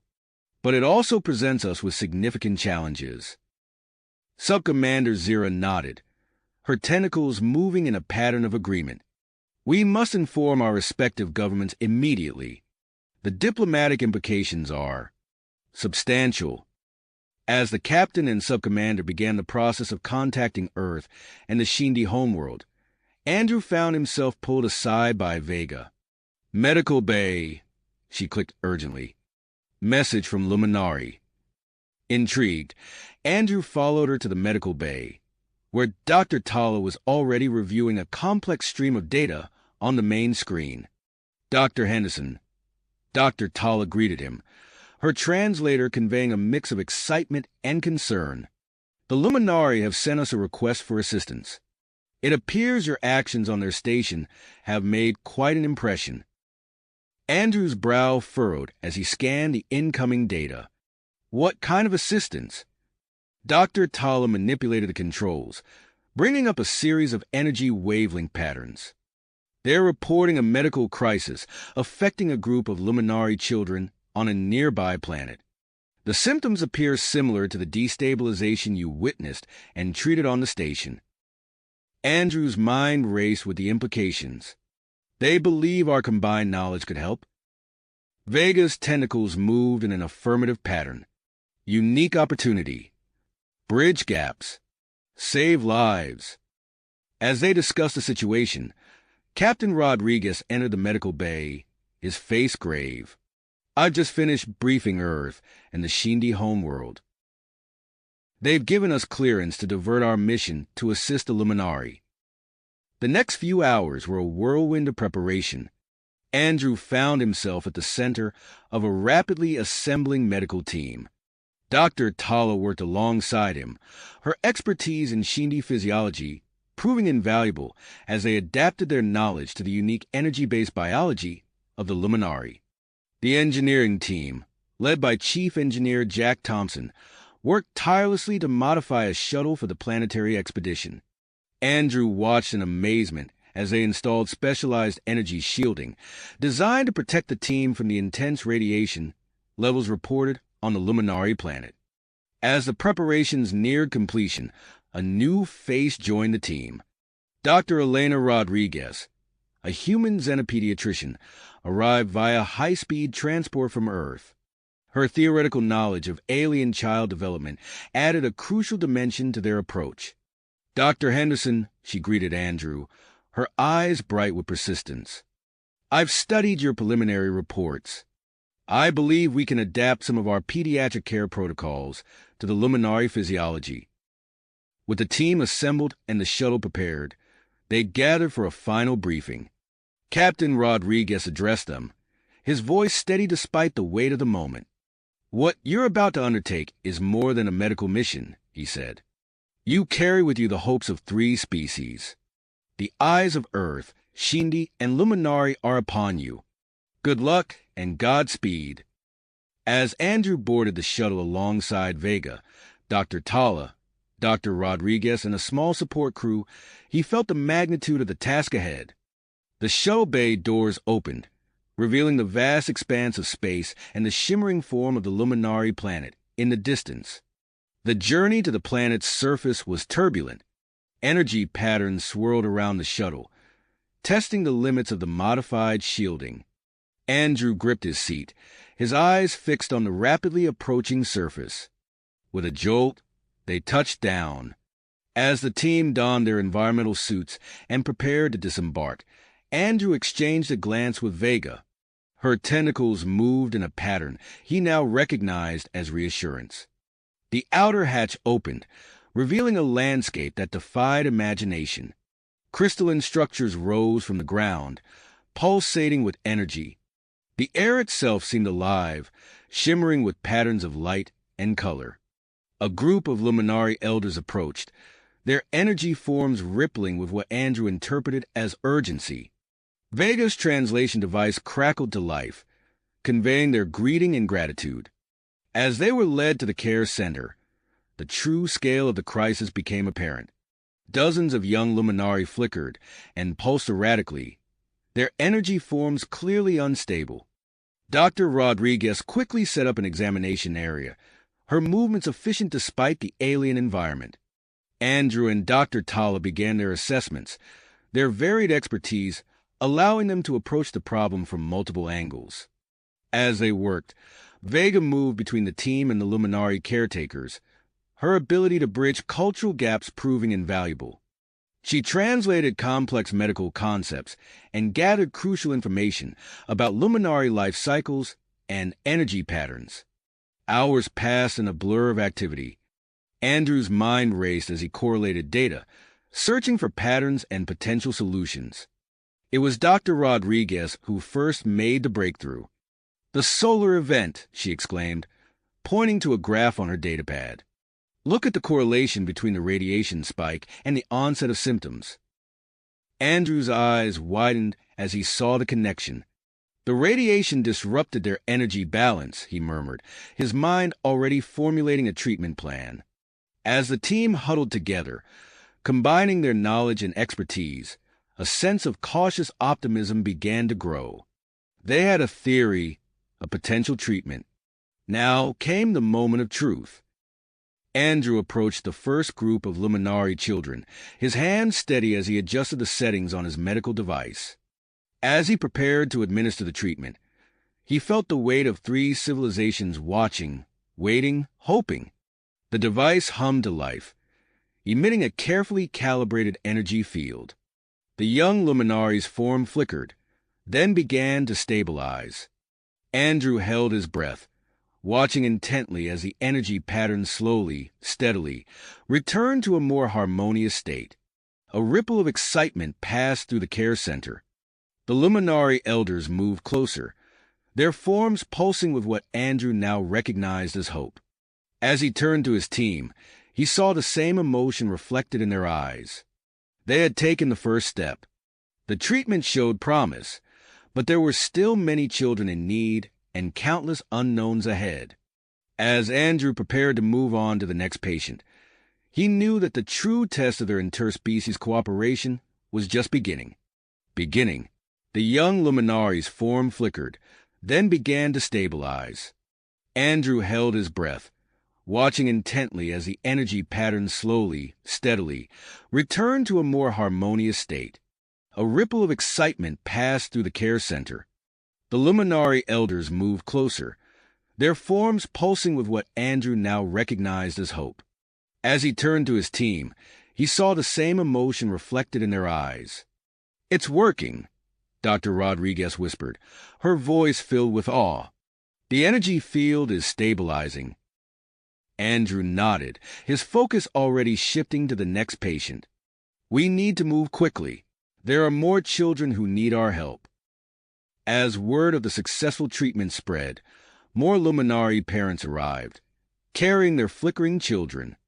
The makeshift medical facility hummed with activity as Andrew and his team worked tirelessly to treat each patient.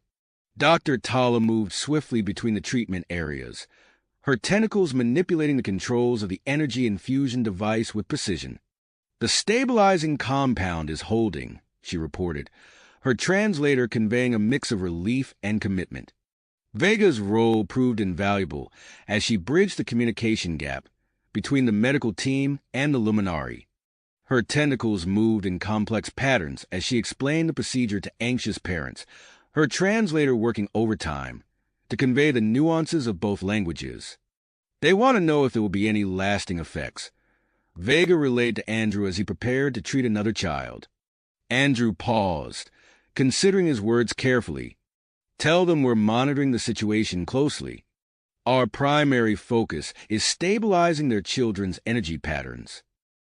As the treatments continued, an unexpected development caught their attention.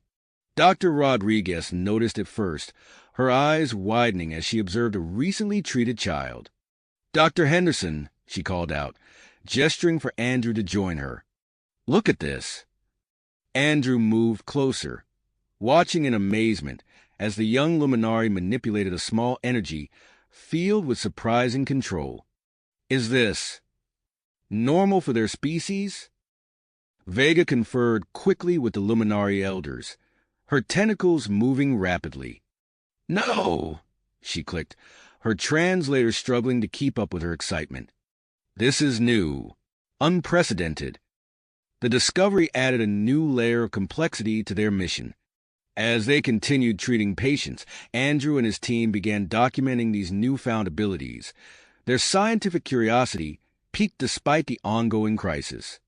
Hours passed in a blur of activity. The team worked relentlessly, refining their technique with each successful treatment. However, as they made progress, a new challenge emerged. Chief Engineer Thompson's voice crackled over the comm system, his tone urgent. "Dr. Henderson, we have a problem. The shuttle's power systems are straining under the load. We're at risk of losing power to the medical equipment." Andrew felt a surge of anxiety. They couldn't stop now, not when they were making such progress. "What are our options, Chief?"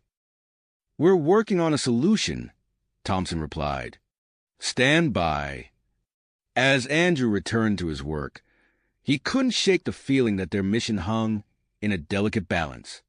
The thought of being stranded on this alien world, unable to complete their task, burdened immensely on his mind. Suddenly, the air around them began to shimmer with an intense energy. Andrew looked up to see the Luminari gathered outside the facility, their forms creating a dazzling display of light and color.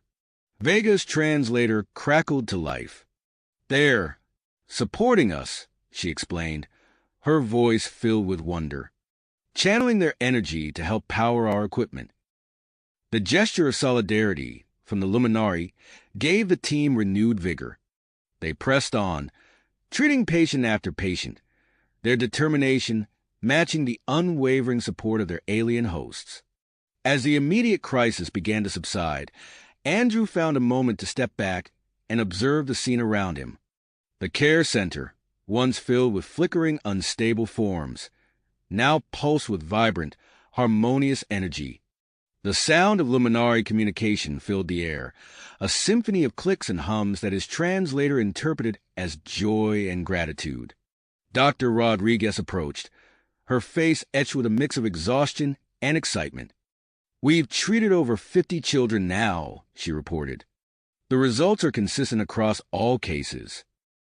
Andrew nodded, allowing himself a moment of relief. "We need to establish a monitoring program," he said. "These new abilities, we need to understand their long-term implications."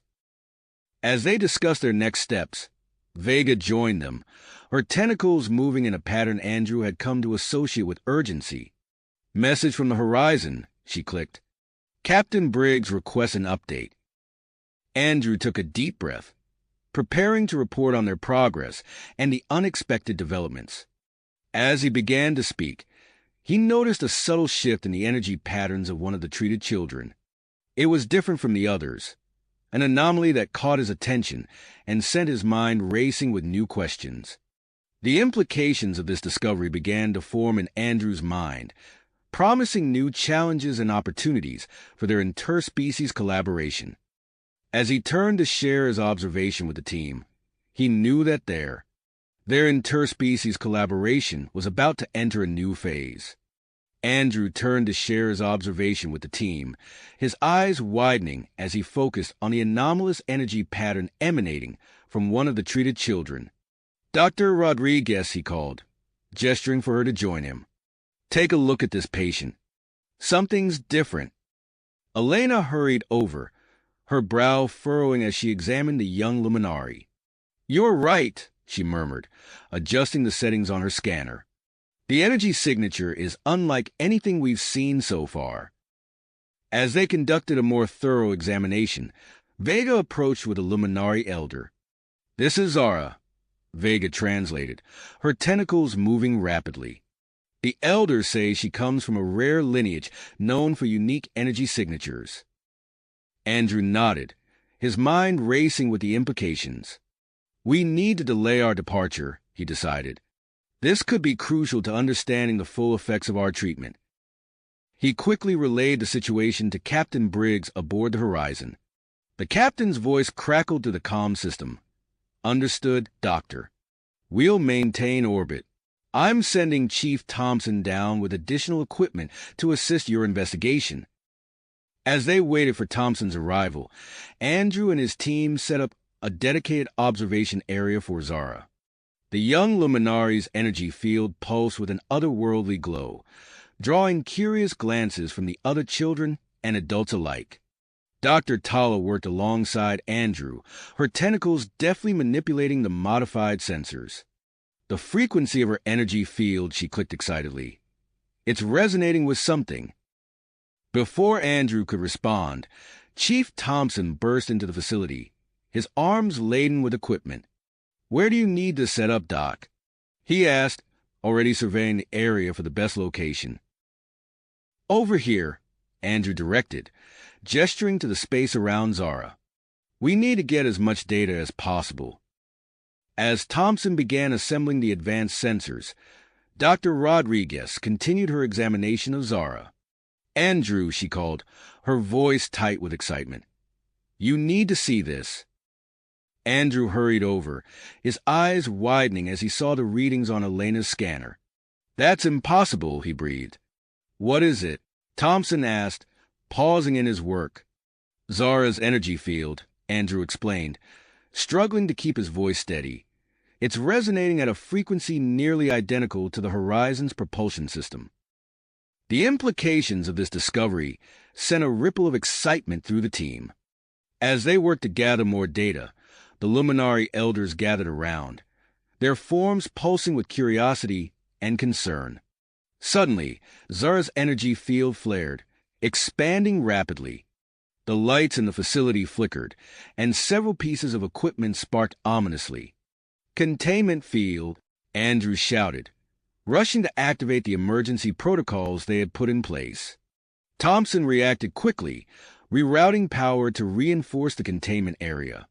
Dr. Tala and Dr. Rodriguez worked in tandem, using a combination of Shindy technology and Luminari techniques to stabilize Zara's energy output. As the crisis subsided, Andrew found himself face-to-face with a group of worried Luminari parents. Vega quickly moved to his side, her translator working overtime to convey the complex situation. "We understand your concerns," Andrew said, his words carefully chosen as Vega translated. "We're working to understand what's happening, and we assure you that Zara's safety is our top priority." As the team regrouped to analyze the new data, Captain Briggs's voice came through the comm system once more. "Dr. Henderson, I've just received word from Earth. They're sending Dr. Marcus Williams, an expert in biocompatible propulsion systems. He should arrive within the next 48 hours." Andrew nodded, grateful for the additional expertise. "Thank you, Captain. We'll prepare for his arrival." As night fell on the Luminari planet, Andrew found himself standing outside the medical facility, gazing up at the stars. The horizon was barely visible, a faint glimmer against the alien constellations. Vega joined him, her form glowing softly in the darkness. "The Luminari elders wish to speak with you," she clicked softly. "They have concerns about the long-term effects of our intervention." Andrew sighed, knowing that the diplomatic challenges were just beginning. "Of course," he replied. "Set up a meeting for first thing in the morning." As they turned to head back inside, a brilliant flash of light streaked across the sky. For a moment, Andrew thought it might be a shooting star, but its trajectory was too controlled, too purposeful. "Vega," he said, his voice low with awe and trepidation. "What was that?" Vega's tentacles moved in a pattern Andrew had never seen before. When she spoke, her translator seemed to struggle with the concepts. "A new arrival," she clicked. "The Ethy have come." Andrew's mind reeled with the implications. As he watched the unknown ship descend towards the planet's surface, he realized that their mission had expanded far beyond its original scope. The future of interstellar relations and space travel itself now hung in the balance, with Zara and the Luminari at its center. Andrew's mind raced as he processed Vega's words. The Ethy, an unknown species, had arrived just as they were grappling with the complexities of Zara's unique energy signature. He turned to Vega, his expression a mixture of curiosity and concern. "We need to inform Captain Briggs immediately," he said, already moving back towards the medical facility, "and prepare for their arrival. We don't know their intentions." As they hurried inside, the facility buzzed with activity. Dr. Rodriguez was still analyzing data from Zara's latest scans, while Chief Thompson worked on reinforcing the power systems. Andrew quickly briefed them on the new development. "An unknown species?" Dr. Rodriguez's eyes widened. "This complicates things further." Before they could discuss the implications, Captain Briggs' voice came through the comm system. "Dr. Henderson, we're detecting an incoming vessel. It's unlike anything we've seen before. Prepare for potential first contact." The next few hours were a whirlwind of activity. As the team scrambled to prepare for the Ethy's arrival, another communication from the horizon brought news of Dr. Marcus Williams' impending arrival. The atmosphere was tense as they waited. Luminari gathered outside the facility, their forms shimmering with a mixture of curiosity and apprehension. Inside, Andrew and his team ran final checks on their equipment, unsure of what to expect. A brilliant flash of light announced the arrival of the Ethy ship. It descended gracefully, its form seeming to shimmer and shift as it moved. As it touched down, a figure emerged, a being of pure energy, its form vaguely humanoid but constantly shifting and flowing. Vega stepped forward, her tentacles moving in intricate patterns as she attempted to communicate. After a moment, she turned to Andrew. They call themselves the Ethy. This one's name is Lyra. She says she's here to help. Andrew nodded, taking a deep breath before addressing the energy being. Welcome, Lyra. We are grateful for your offer of assistance. We have much to discuss. As they began to exchange information, the Horizon shuttle arrived, bringing Dr. Marcus Williams and additional equipment. The expert in biocompatible propulsion systems quickly integrated into the team, his eyes widening as he took in the scene. Dr. Henderson, he said, shaking Andrew's hand. When they said this was a unique situation, I had no idea. An energy-based life form? And now the Ethy? This is beyond anything we've encountered before. Over the next few days, the team worked tirelessly to understand the complex interplay between Zara's unique energy signature, the Horizon's propulsion systems, and the insights offered by Lyra. Dr. Williams proved invaluable, his expertise allowing them to design a specialized chamber within the Horizon's engine room for controlled experiments. As they prepared for the initial energy transfer test, tension mounted. Captain Briggs ordered all non-essential personnel to evacuation points and put the ship on high alert. Andrew oversaw the final safety checks in the chamber, his heart racing with a mixture of excitement and apprehension. Zara entered the chamber, accompanied by her parents and Luminari elders. Despite the gravity of the situation, the young Luminari showed remarkable composure, her energy field pulsing steadily.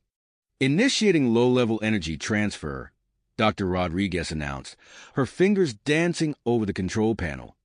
At first, everything proceeded smoothly. Zara's energy field expanded, interfacing with the surrounding equipment. The ship's propulsion systems showed an immediate increase in efficiency. But as they increased the energy transfer, alarms began to blare. We're seeing unexpected fluctuations in the power grid. Chief Thompson's voice came through the comm system, tense but controlled. Andrew's hands flew over the controls, attempting to stabilize the energy flow. It's more complex than we anticipated, he called out. We need to... Before he could finish, Lyra stepped forward, her energy form pulsing. I can help, she communicated through Vega. Allow me to act as a buffer. Captain Briggs' voice crackled through the comm. Do it, Dr. Henderson. We're running out of options. Andrew nodded, and Lyra entered the chamber. Her energy form intermingled with Zara's, creating a dazzling display of light and color. Almost immediately, the alarms quieted. Energy transfer stabilizing, Dr. Rodriguez reported, her voice filled with awe. It's working. As the test concluded successfully, a sense of triumph filled the chamber. They had achieved a significant breakthrough in interspecies cooperation and space travel technology. But even as they celebrated, new challenges loomed. Captain Briggs received an urgent communication from Earth, requesting an extended mission to explore the implications of this new technology. And on the long-range sensors, an ominous energy disturbance approached. Its nature unknown, but its trajectory bringing it dangerously close to the Luminari system. Andrew looked around at his team, at Zara and Lyra, at the mixture of human, Shindy, and Luminari faces. They had overcome one challenge, but he knew that their journey was just the beginning. As the Horizon prepared to face this new threat, Andrew couldn't help but wonder what other mysteries and dangers awaited them in the vast expanse of space. Space. The unknown energy disturbance loomed ever closer, casting a shadow of uncertainty over their recent triumph. Andrew's contemplation was interrupted by the blaring of alarms throughout the ship.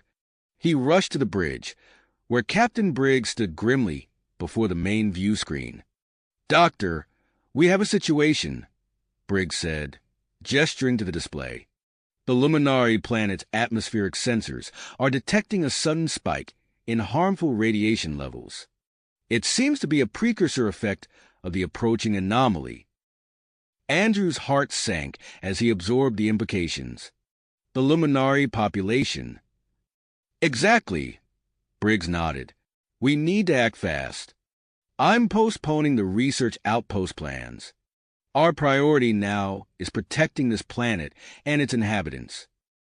As if on cue, Dr. Marcus Williams burst onto the bridge, his eyes alight with inspiration. "Captain, I think I have an idea. We can create a planetary shield using a network of energy emitters based on the technology we developed during the Zara experiments." Andrew's mind raced, quickly grasping the potential of Williams' proposal. "We could retrofit the shuttlecrafts with modified energy transfer systems," he added. "Position them at strategic points in the planet's upper atmosphere." Captain Briggs nodded, a spark of hope in his eyes. "Make it happen. I want all hands on deck for this operation." The next few hours were a whirlwind of activity. Andrew found himself working alongside Dr. Williams and the Luminari scientists, fine-tuning the energy emitter designs. The ship's engineering team, led by Chief Thompson, worked tirelessly to modify the shuttles. As they prepared for deployment, a new face joined their efforts. Dr. Elias Hartmann, a seasoned human exogeologist with expertise in planetary defense systems, arrived via emergency transport from a nearby human colony. "Dr. Henderson," Hartmann said, shaking Andrew's hand firmly, "I've been briefed on the situation. Let's optimize these emitter placements for maximum coverage and stability." With Hartmann's expertise, they quickly formulated a plan to install ground-based energy relay stations that would work in tandem with the atmospheric emitters. Andrew led one of the teams to the planet's surface, working alongside Luminari engineers to integrate their energy manipulation techniques with the human Shindy technology. As they worked, the approaching anomaly made its presence known. Violent storms whipped across the Luminari landscape, and unpredictable energy surges threatened to disrupt their efforts. Andrew wiped sweat from his brow as he calibrated another relay station, the wind howling around him. "We need to speed up the process," he shouted to his team over the storm. "The anomaly's effects are intensifying faster than we anticipated." Just then, Vega approached, her tentacles moving in an agitated pattern. "Andrew, Captain Briggs requests your presence back on the horizon. It's about Zara." Concern gripped Andrew as he made his way back to the ship. In the medical bay, he found Zara surrounded by a team of scientists and medical personnel. The young Luminari's energy field pulsed erratically, her form seeming to flicker in and out of focus. "She's been able to sense the energy fluctuations caused by the anomaly," Dr. Rodriguez explained, her voice tight with worry. "But it's putting an enormous strain on her system." Captain Briggs stood nearby, his expression grave. "Dr. Henderson, I know we have ethical concerns, but Zara's abilities could be crucial in fine-tuning our shield frequencies. I'm considering involving her more directly in our defense efforts."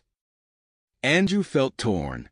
The potential benefits were clear, but the risks to Zara were significant. After a moment of internal struggle, he nodded slowly. "We'll need to develop a rotation system with other compatible Luminari children. We can't put this all on Zara's shoulders."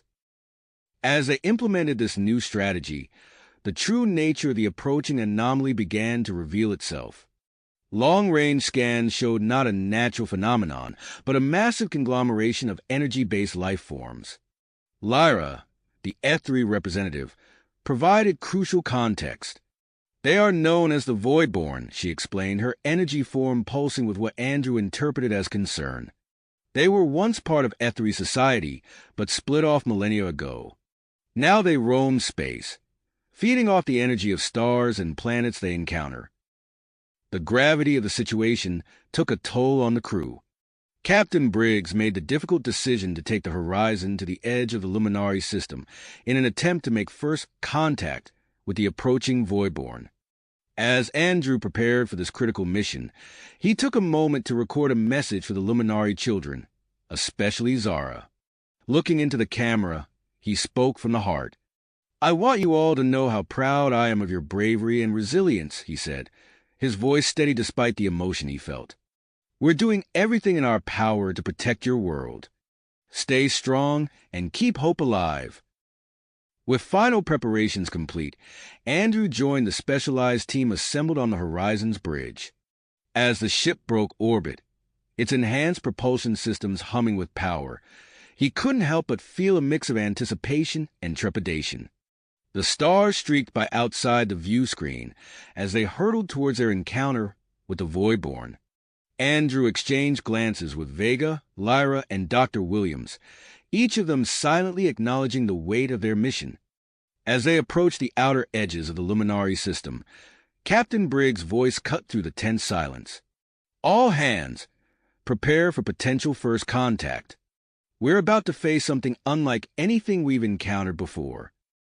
The Horizon slowed as they neared their destination.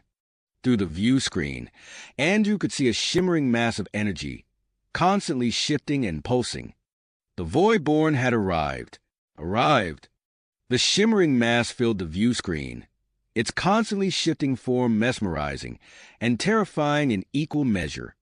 "All stop," Captain Briggs commanded, his voice steady despite the tension palpable on the bridge. "Maintain our position at the edge of the system." Andrew felt his heart racing as he stood beside Vega, Lyra, and Dr. Williams. They had prepared for this moment, but the reality of facing an unknown entity of such immense power was daunting. Chief Engineer Jack Thompson's voice crackled over the comm. "Captain, our sensors are struggling to process the energy readings. I'm making adjustments to prevent system overloads." "Understood, Chief. Keep us stable," Briggs replied before turning to the specialized team. "Dr. Henderson, it's time to initiate first contact procedures." Andrew nodded, moving to a nearby console. "Lyra, we'll need your expertise to calibrate our communication systems. Can you help us identify frequencies the Voidborn might recognize?" The Ethy's form pulsed in acknowledgement, and she began working with Vega to modify the ship's communication array. As they worked, Dr. Williams focused on enhancing the Horizon's energy shields, incorporating elements of Luminari technology to bolster their defenses. Suddenly, the ship lurched, warning klaxons blaring. Energy surge detected. Lieutenant Rodriguez called out from her station. "It's emanating from the Voidborn mass." Andrew's mind raced, recalling his experiences with Zara and the energy transfer experiments. "Captain, I have an idea," he said, turning to Briggs. "We might be able to use a similar energy transfer technique to stabilize our systems." Briggs considered for a moment before nodding. "Do it, Doctor. Work with Dr. Williams to implement it shipwide." As Andrew and Dr. Williams rushed to modify the Horizon's power distribution network, another surge hit the ship, this one more powerful than the last. Emergency systems activated, and crew members struggled to maintain their footing. "Shields holding at 68%, Lieutenant Rodriguez reported, her fingers flying over her console. "But we can't take many more hits like that." "Energy transfer system online," Dr. Williams announced, his voice strained but triumphant. "Activating now." The effect was immediate.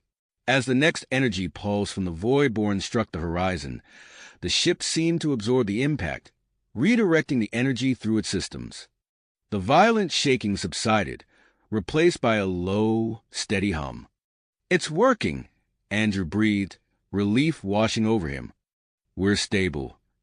Captain Briggs allowed himself a small smile before refocusing on the task at hand. "Excellent work. Now, let's see if we can open a channel of communication."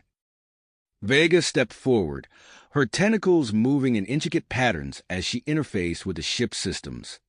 I'm broadcasting a series of mathematical sequences, she explained, similar to our initial contact with the Luminari. Minutes passed in tense silence as they waited for a response. Andrew found himself holding his breath, his eyes fixed on the shifting mass of energy beyond the view screen. Suddenly, the communication panel erupted with activity. "We're receiving a transmission," Lieutenant Rodriguez exclaimed. The message that came through was unlike anything Andrew had ever encountered. It was a complex tapestry of energy signatures, pushing the limits of their translation software. Vega and Lyra worked feverishly to decipher its meaning, their forms pulsing with concentration. "It's difficult to translate precisely," Vega said after several minutes. "But from what we can gather, the Voidborn are a collective of billions of energy beings. They speak of an insatiable hunger for energy that drives them to consume entire star systems." The implications of this revelation sent a chill through Andrew. Before he could fully process it, however, another alarm sounded. "Captain," Lieutenant Rodriguez called out, her voice tight with concern. "Long-range sensors are detecting increased solar activity in the Luminari star. The Voidborn's presence seems to be accelerating it. If this continues, we could see devastating solar flares that would overwhelm the planetary shield."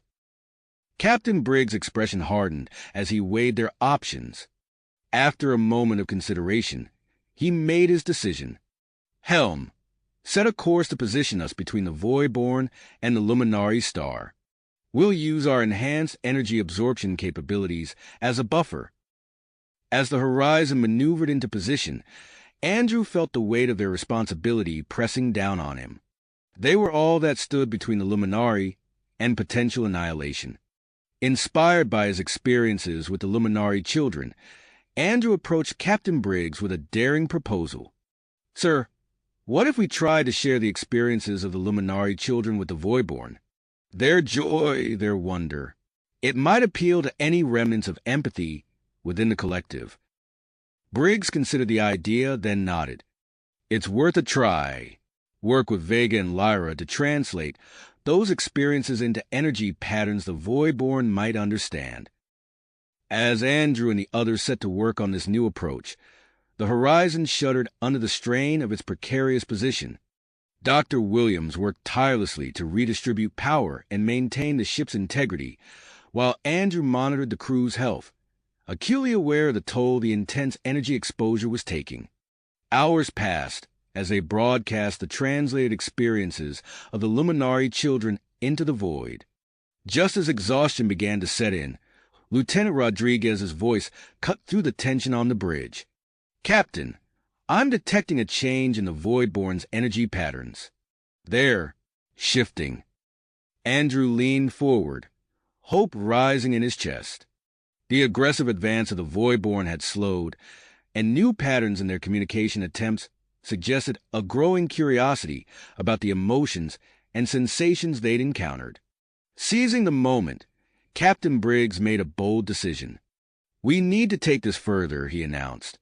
"I'm authorizing a plan to invite a small delegation of Voidborn entities aboard the Horizon." The announcement was met with a mix of shock and apprehension from the crew, but Andrew found himself nodding in agreement. This was their chance to truly understand and potentially help the Voidborn. As preparations for this unprecedented meeting began, the situation outside the ship grew increasingly dire. The Luminari star's activity reached critical levels, threatening to unleash a coronal mass ejection that could devastate the entire system. In the Horizon's docking bay, Andrew led a team in modifying the environment to safely contain the energy beings. Nearby, Vega and Lyra finalized the communication protocol, their forms pulsing with nervous energy. As the first shimmering forms of the Voidborn began to materialize within the ship, Andrew took a deep breath, steeling himself for what was to come. The fate of the Luminari, and potentially countless other worlds, hung in the balance. Whatever happened next would shape the course of interstellar relations for generations to come. The Voidborn entities coalesced into vaguely humanoid shapes, their energy pulsing and swirling in mesmerizing patterns. Andrew stepped forward, his heart pounding as he prepared to make first contact with these ancient, powerful beings. The future of multiple civilizations rested on what would happen in the next few moments. As the first shimmering forms of the Voidborn began to materialize within the ship, Andrew took a deep breath, steeling himself for what was to come. The docking bay hummed with energy as the Voidborn entities coalesced into swirling vortexes of light, each pulsing with a unique rhythm. Andrew stepped forward, his hand hovering over the control panel for the specialized containment field. With a nod from Captain Briggs, he activated the field, enveloping the Voidborn in a shimmering barrier of energy. Vega's tentacles danced in intricate patterns as she initiated the newly developed communication protocol. Beside her, Lyra's energy formed pulse in harmony, amplifying the signal. The Voidborn responded with fluctuating energy patterns that sent the ship's translation systems into overdrive.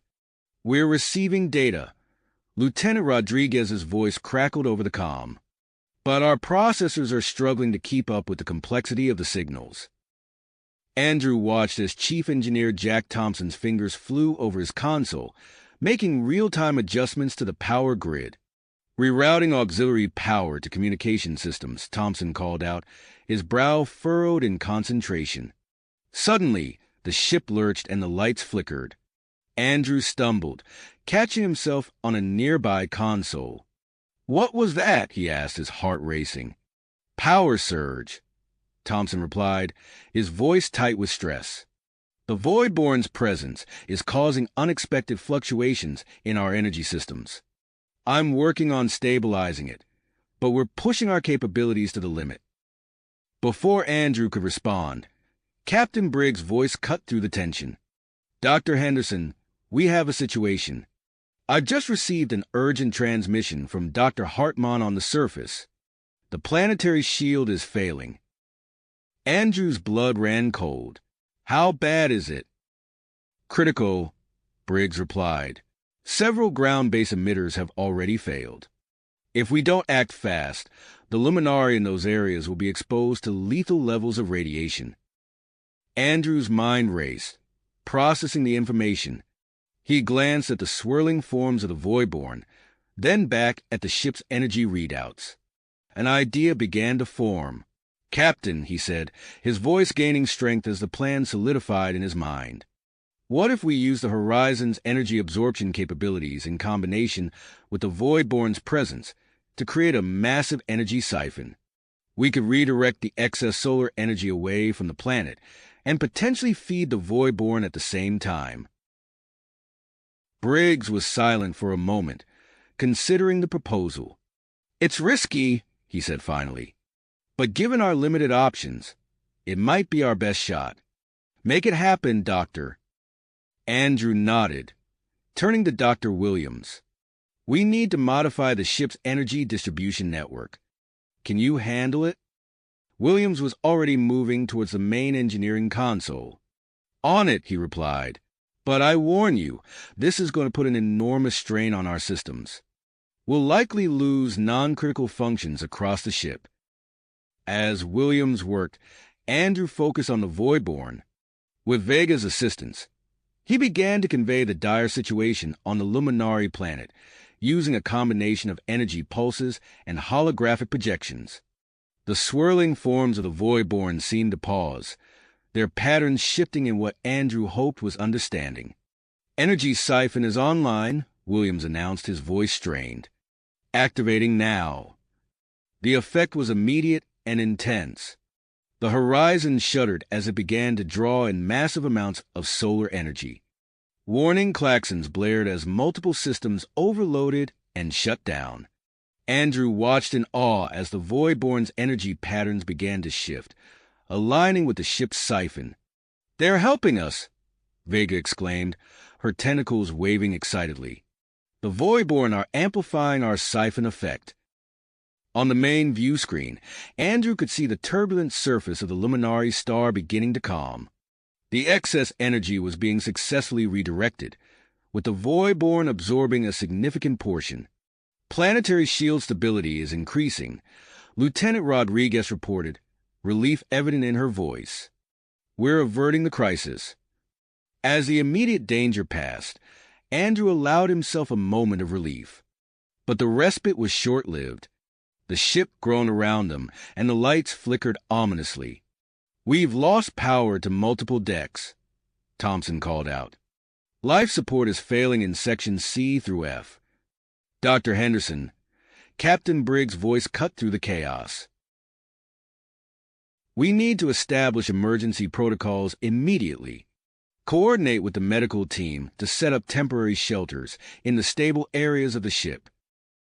As Andrew rushed to implement the captain's orders, he couldn't help but notice the Voidborn's behavior changing. Their energy forms were becoming more active, probing the edges of the containment field with tendrils of light. "Captain," Vega called out, her voice tinged with both excitement and concern. "The Voidborn are exhibiting increased awareness and curiosity. They seem to want to explore beyond the confines of the docking bay." Andrew watched as one particularly bold energy tendril pressed against the containment field, causing it to ripple and distort. The implications were both thrilling and terrifying. They were on the cusp of a potential breakthrough in interspecies communication, but one wrong move could spell disaster for the already compromised horizon. As alarms continued to blare, and crew members rushed to address the ship's failing systems, Andrew found himself at the center of a cosmic balancing act. The fate of the Luminari, the future of human-Voidborn relations, and the survival of the Horizon's crew all hung in precarious equilibrium. Captain Briggs' voice cut through Andrew's thoughts. "Dr. Henderson, I need options. How do we proceed with our guests while keeping the ship and crew intact?" Andrew took a deep breath, his mind racing as he considered their next move. The Voidborn's energy pulsed before him, full of potential and danger in equal measure. Whatever they decided, time was running out. Out! Andrew's mind raced, searching for a solution that would keep both the ship and its unconventional guests safe. Suddenly, the containment field fluctuated, causing everyone in the docking bay to tense. Chief Engineer Jack Thompson's voice crackled over the comms. "I'm rerouting emergency power to reinforce the field, but we're running on fumes here." Andrew watched as Thompson's fingers flew across his console, making rapid adjustments to the ship's power distribution. The engineer's face was slick with sweat, his eyes darting between multiple screens as he fought to keep the Horizon system stable. Meanwhile, Vega continued her attempts to communicate with the Voidborn, her tentacles weaving complex patterns in the air. Andrew observed closely, noting subtle changes in the energy being's behavior. "Dr. Henderson," Dr. Williams called out, his voice tinged with excitement.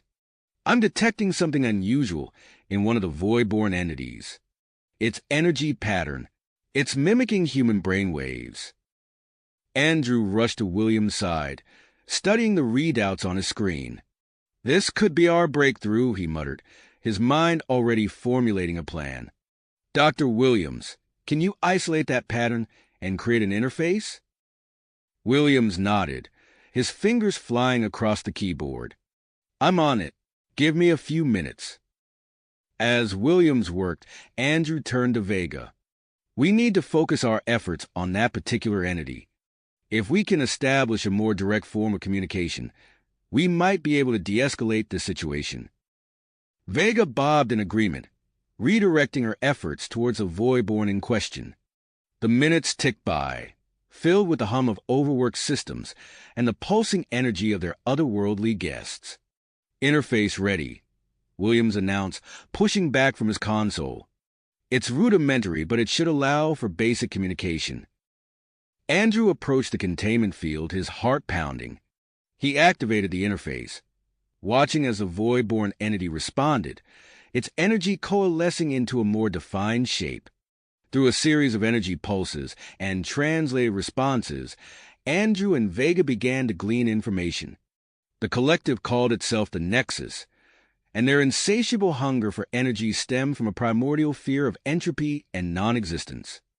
As Andrew processed this revelation, alarms blared throughout the ship. Captain Briggs' voice cut through the chaos. "Dr.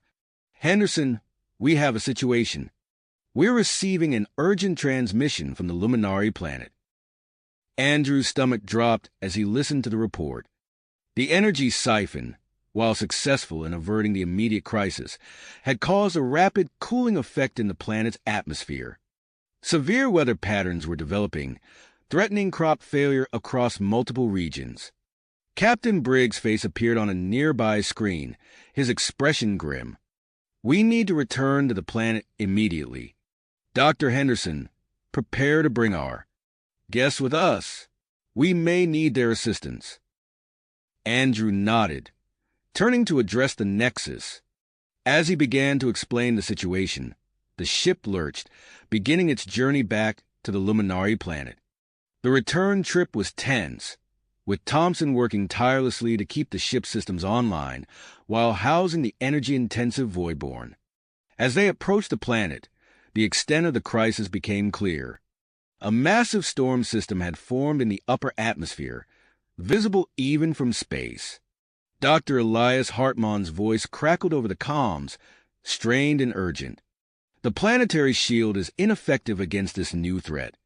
We need a solution, fast." As if in response to Hartmann's plea, the Voidborn entity that had established communication with Andrew and Vega pulsed with increased intensity. Through the interface, it conveyed a startling proposal. The Nexus could use their energy manipulation abilities to disperse the storm system and stabilize the planet's atmosphere. Captain Briggs called an emergency meeting of the senior staff. The debate was heated, with valid concerns raised about allowing the Voidborn free access to the planet. In the end, Briggs made his decision.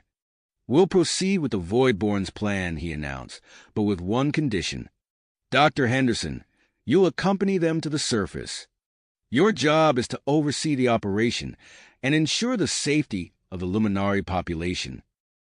Andrew swallowed hard but nodded his agreement.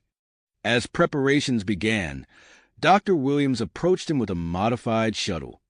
"We've augmented the systems to channel and direct the Voidborn's energy manipulation abilities," he explained. "But be careful down there. We're in uncharted territory." As Andrew boarded the shuttle with the contained Voidborn entities, he couldn't help but feel the weight of responsibility on his shoulders. The fate of the Luminari planet, the potential for a groundbreaking alliance with the Nexus, and the lives of countless beings all hung in the balance. The shuttle's engines roared to life, and Andrew took a deep breath as they began their descent through the turbulent atmosphere. Lightning flashed around them, illuminating the roiling clouds. The shuttle shuddered, its stabilizers straining against the powerful winds. "Here goes nothing," Andrew muttered, activating the modified systems. The Voidborn's energy surged forth, extending beyond the shuttle's confines. The effect was immediate and awe-inspiring. The storm's energy began to dissipate, absorbed and redistributed by the Nexus beings. As the skies cleared, Andrew could see the Luminari emerging from their shelters, their luminous forms gathering to witness the extraordinary sight of the shuttle surrounded by swirling patterns of energy. But the victory was short-lived. Andrew's console lit up with warnings as the Voidborn entity's energy signatures began to fluctuate erratically. The massive expenditure had left them critically destabilized. "No, no, no," Andrew muttered, his fingers flying over the controls as he tried to stabilize the weakening beings. He opened a channel to the horizon. "This is Dr. Henderson. The storm has been neutralized, but the Voidborn are in critical condition. We need emergency preparations for their arrival, and we need them now." As the shuttle turned back towards the horizon, Andrew's mind raced. The beings that had just saved an entire planet were now fighting for their own existence. He began formulating a plan, knowing that the next few hours would be crucial not only for the Voidborn, but for the future of interspecies relations in this corner of the galaxy. The shuttle accelerated, racing against time. Andrew glanced at the weakening Voidborn, their once brilliant energy now flickering like dying stars. "Hold on," he whispered, unsure if they could hear or understand him. "We're not giving up on you. Not now. Not after everything." As the horizon grew larger in the view screen, Andrew steeled himself for the challenge ahead. The real work was just beginning. The real work was just starting as the shuttle approached the Horizon's docking bay. "Horizon, this is Dr. Henderson. Prepare for emergency docking procedures. The Voidborn entities are critically unstable," Andrew called out, his voice tense as he maneuvered the shuttle. The response came immediately, Dr. Williams' voice crackling through the comm system. "Understood, Doctor. We've modified the docking bay with a specialized energy containment field. Stand by for guidance." As the shuttle entered the bay, Andrew saw the shimmering field spring to life. The moment they touched down, he sprang into action, coordinating with the waiting crew to transfer the weakened Voidborn. "Careful now," he instructed, watching as the energy beings were guided into the containment field. Their once vibrant forms now flickered weakly, like dying embers. With the Voidborn secured, Andrew rushed to the nearest console. His fingers flew across the interface as he implemented his hastily devised plan. "Dr. Williams, I need you to reroute power from the engines. We're going to adapt the Zara experiment technique to stabilize their energy signatures." Williams nodded, his face grim as he worked. "Diverting power now, but be aware, we're already running on fumes." The ship groaned as energy flowed into the containment field. Slowly, the Voidborn signatures began to stabilize, their forms growing slightly more coherent. "It's working," Andrew breathed, allowing himself a moment of relief. His respite was short-lived. Captain Briggs' voice cut through the air, his tone grave. "Dr. Henderson, we have a situation. Report to the bridge immediately." Andrew exchanged a worried glance with Williams before hurrying to the bridge. As he entered, he saw Briggs standing before the main view screen, his posture rigid. "Captain, what's wrong?" Andrew asked.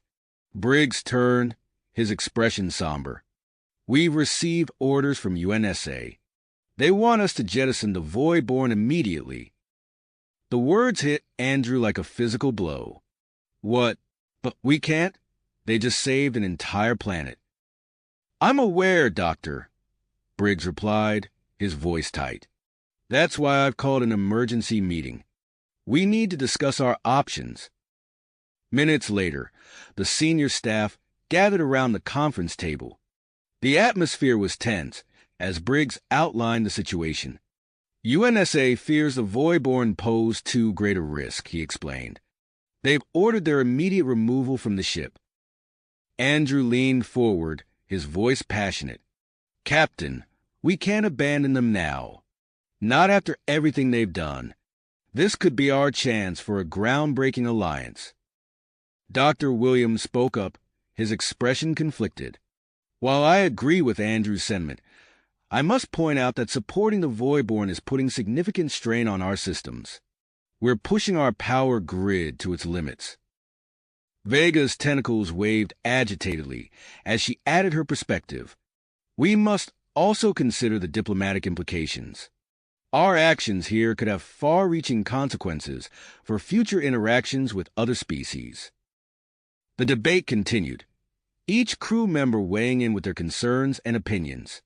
Andrew watched as Briggs listened intently, his brow furrowed in concentration. Finally, the captain raised his hand for silence. "I've made my decision," he announced. "We will continue our efforts to stabilize the Voidborn. I'll send a response to UNSA explaining our position." A mix of relief and apprehension washed over Andrew. As the meeting adjourned, he hurried back to the docking bay to check on the Voidborn's progress. To his surprise, he found Dr. Williams already there, studying the containment field with intense focus. "Doctor, look at this," Williams called out as Andrew approached.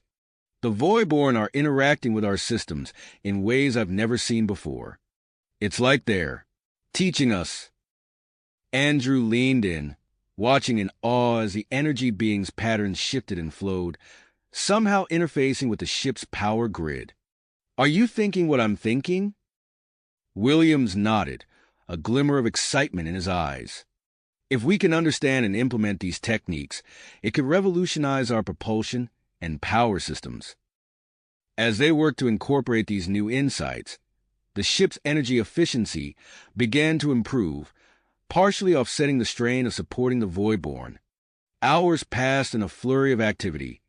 Andrew split his time between monitoring the Voidborn's recovery and assisting Williams with the system upgrades. He was so engrossed in his work that he almost missed the announcement over the ship's comm system. "Attention all crew," Captain Briggs' voice rang out. "We received a transmission from an Ethy science vessel. They requested permission to join our mission and assist with the Voidborn situation. We'll be setting course for their nearest outpost shortly." Andrew felt a surge of hope. With the Ethy's expertise in energy-based life forms, they might finally have the resources they needed to fully stabilize the Voidborn. As he turned back to his work, a warning klaxon suddenly blared. Lieutenant Rodriguez's voice came over the comm, urgent and tense. "Captain, long-range sensors have detected an anomaly approaching the Luminari system. Initial scans suggest it could be another group of Voidborn entities." Andrew's eyes widened as he processed this new information. He looked at the recovering Voidborn in the containment field, then back at his console. The data scrolling across the screen told a clear story. They were running out of time. With revitalized commitment, Andrew dove back into his work. As the Horizon broke orbit from the Luminari planet and set course for the Ethy outpost, he knew that the next few days would be critical. They were venturing into uncharted territory, both literally and figuratively, and the consequences of their actions would reshape the balance of power in this region of space. The recovering Voidborn pulsed gently in their containment field, their energy patterns growing stronger by the hour. Andrew watched them, acutely aware of the approaching anomaly and the challenges that lay ahead.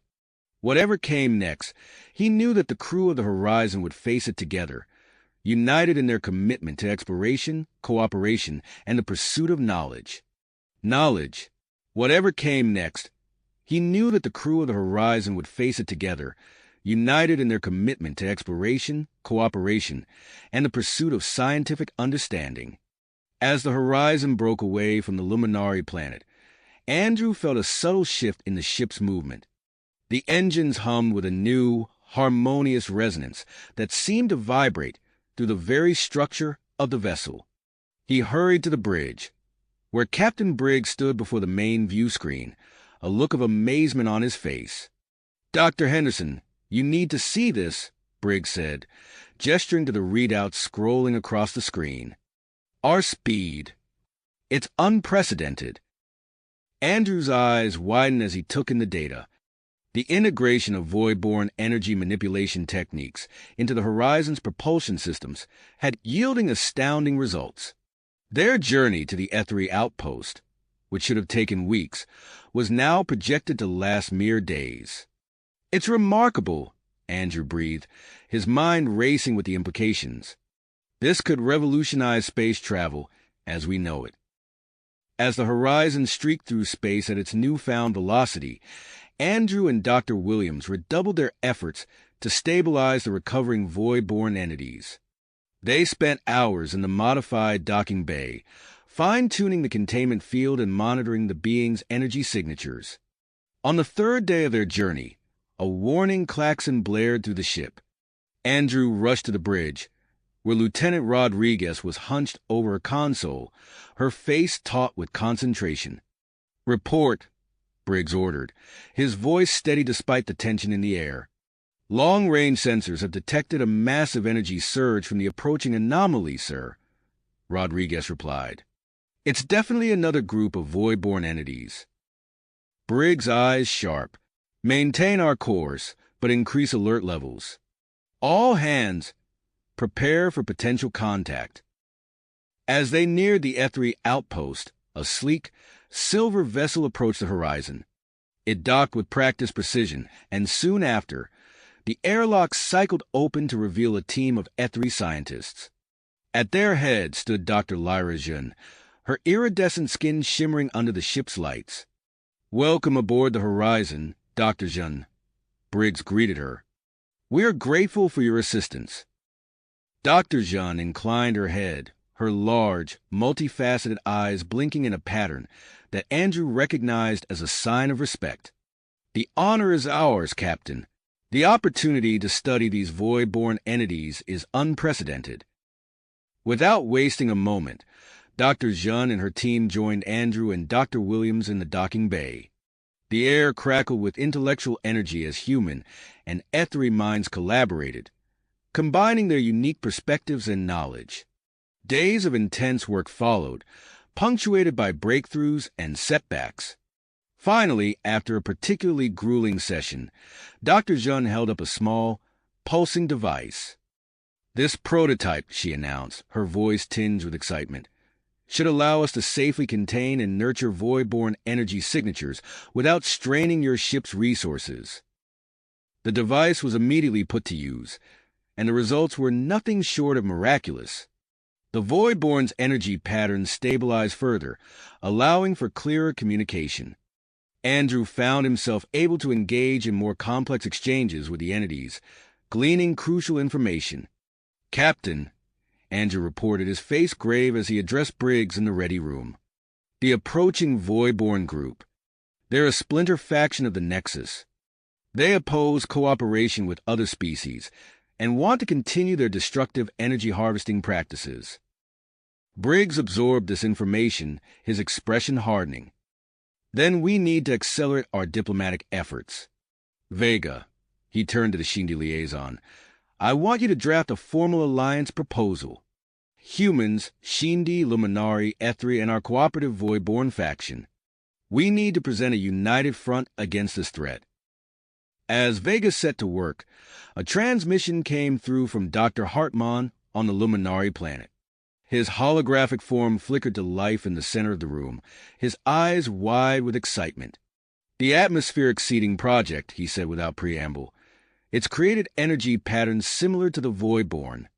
We might have stumbled upon a sustainable method to meet their energy needs without destroying star systems."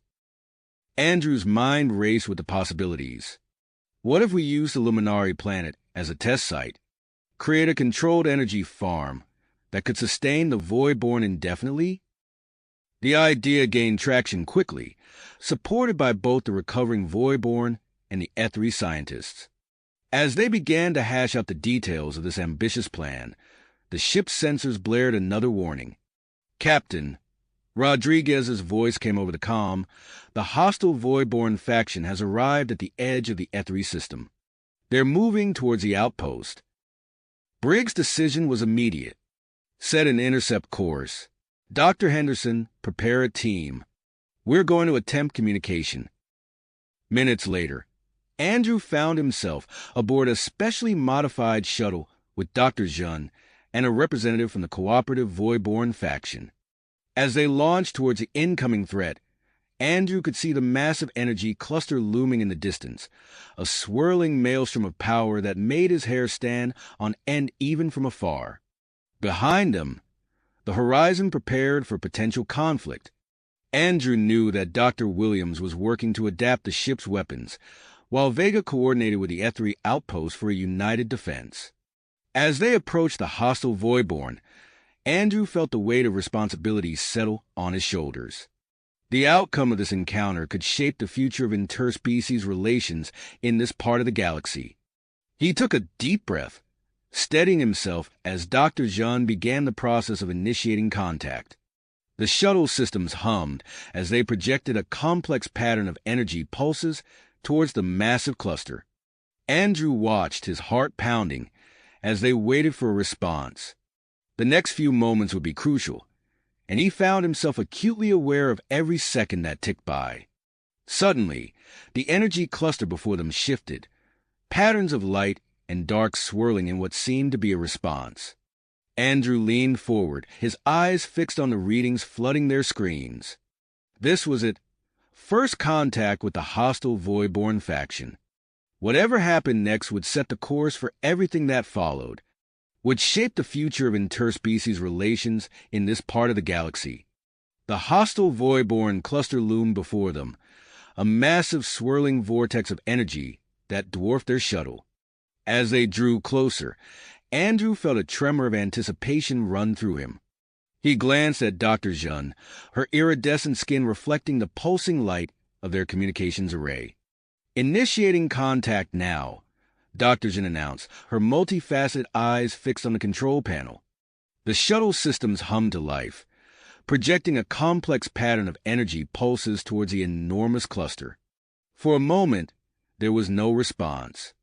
Then, without warning, the Voidborn reacted. A powerful wave of energy slammed into the shuttle, causing it to shudder violently.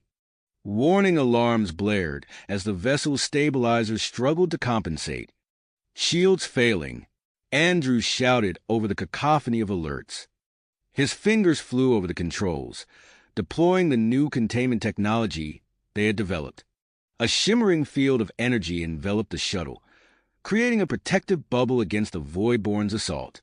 Dr. Jun didn't miss a beat. She activated a series of energy modulators. Their design a fusion of human ingenuity and Ethy expertise. "These should translate our intentions into patterns they can understand," she explained, her voice steady despite the chaos around them. Beside them, the cooperative Voidborn representative, now dubbed Nexus Prime, extended its energy field. The being's form rippled and pulsed, amplifying the transmission from their ship. The combined effort created a beacon of communication that pierced through the hostility of the opposing faction. For several tense moments, nothing happened. Then, slowly, the aggressive energy pulses subsided. The hostile cluster's patterns shifted, forming intricate designs that Andrew recognized as a form of language. "They're responding," he breathed, leaning forward to study the readings flooding their screens. As the translation algorithms processed the incoming data, a chilling message emerged. The hostile faction, calling themselves the Void Dominion, rejected any form of cooperation with other species. They viewed the alliance between the cooperative Voidborn and other races as a fundamental threat to their existence. Their demands were clear and uncompromising: immediate surrender of the Ethy outpost and the horizon. If not met, they threatened to consume the entire star system's energy, leaving it a barren husk. Andrew's mind raced, searching for a solution. Then an idea struck him. "We need to show them another way," he said, turning to Dr. Jun. "Can we get a data transmission from the horizon about the Luminari atmospheric seeding project?" Dr. Jun nodded, her fingers already dancing across the console. Within moments, a wealth of information flooded their systems. Andrew wasted no time, using the shuttle's advanced technology to create a small-scale demonstration of the energy farm concept. A stable, self-sustaining energy field materialized before them, its patterns intricate and mesmerizing. The effect on the Void Dominion was immediate. Their aggressive posture faltered, curiosity rippling through their vast form. Seizing the moment, Nexus Prime reached out to its kin. The cooperative Voidborn's energy patterns flowed and shifted, sharing its experiences of collaboration and the potential for sustainable energy sources. This direct communication seemed to resonate deeply with the Void Dominion, causing visible fluctuations in their structure. As this exchange unfolded, Andrew noticed a change in the space around them. The horizon had moved into position between the Void Dominion and the Ethy outpost. Bursts of energy emanated from the ship, creating a disruptive field that further contained the hostile cluster. The combined effect of the negotiations and defensive maneuvers forced the Void Dominion to pause. Their energy patterns shifted, a clear sign of internal debate and reassessment. Suddenly, a smaller cluster separated from the main body of the Void Dominion. It approached the shuttle cautiously, its patterns conveying a mix of curiosity and trepidation. "They're asking for more information about the energy farm," Dr. Jin translated, her eyes wide with excitement. Andrew saw his chance. "Invite them aboard," he said, his voice steady. "Let them experience it firsthand." As the Splinter group entered the shuttle's containment field, a remarkable transformation began. Their chaotic energy signatures started to stabilize, aligning with the harmonious patterns of the energy farm demonstration. The effect was profound, causing visible ripples of wonder through their forms. This group, now calling themselves the Void Explorers, made a decision that would alter the course of interstellar relations. They chose to defect from the Void Dominion, pledging to join the Alliance and explore the possibilities of cooperation. The defection sent shockwaves through the remaining Void Dominion. Their once unified front fractured, discord spreading through their ranks. Captain Briggs, seizing the advantage, intensified the Horizon's disruptive field. The hostile Voidborn found themselves effectively cordoned off from the rest of the star system. Faced with this combination of diplomacy and strategic pressure, the Void Dominion retreated. Their massive forms shimmered and pulsed before vanishing into the depths of space, leaving the Ethy outpost and surrounding planets unscathed. As Andrew's team and the newly allied Void Explorers returned to the Horizon, a sense of accomplishment permeated the air. They had faced a seemingly insurmountable threat and emerged victorious through innovation, diplomacy, and cooperation. But even as they prepared to return to the Luminari planet to implement the full-scale energy farm project, new challenges loomed on the horizon. The ship's long-range sensors detected unfamiliar energy signatures approaching from deep space, unlike anything they had encountered before. Captain Briggs' voice came over the comm system, calling for an immediate meeting of all allied species representatives. As Andrew made his way to the bridge, his mind whirled with possibilities. Whatever this new civilization might bring, he knew that the diverse crew of the Horizon and their new allies were ready to face it together. The unknown energy signatures loomed large in Andrew's mind as he made his way to the bridge. However, before they could address this new potential threat, there was crucial work to be done. Set a course back to the Luminari planet, Captain Briggs ordered as Andrew entered. "We need to implement the energy farm project immediately." The Horizon's engines hummed to life, propelling them through space towards their destination. During the journey, Captain Briggs wasted no time in establishing a joint task force. Representatives from each allied species gathered in the conference room, their diverse forms a testament to the unprecedented cooperation they had achieved. "Dr. Hartmann," Briggs addressed the holographic projection of the scientist on the Luminari planet. "What's the status of the atmospheric seeding project?" "We're ready to scale up, Captain," Hartmann replied, his eyes gleaming with excitement. "The initial tests have exceeded our expectations. We just need the additional resources and personnel to expand it into a full-scale energy farm." As the Horizon entered orbit around the Luminari planet, Andrew found himself leading a ground team alongside Dr. Hartmann. The lush alien landscape stretched before them as they exited the shuttle, the air shimmering with the unique energy patterns created by the seeded atmosphere. Over the next few weeks, Andrew watched in awe as a network of energy collection towers rose across the planet's surface.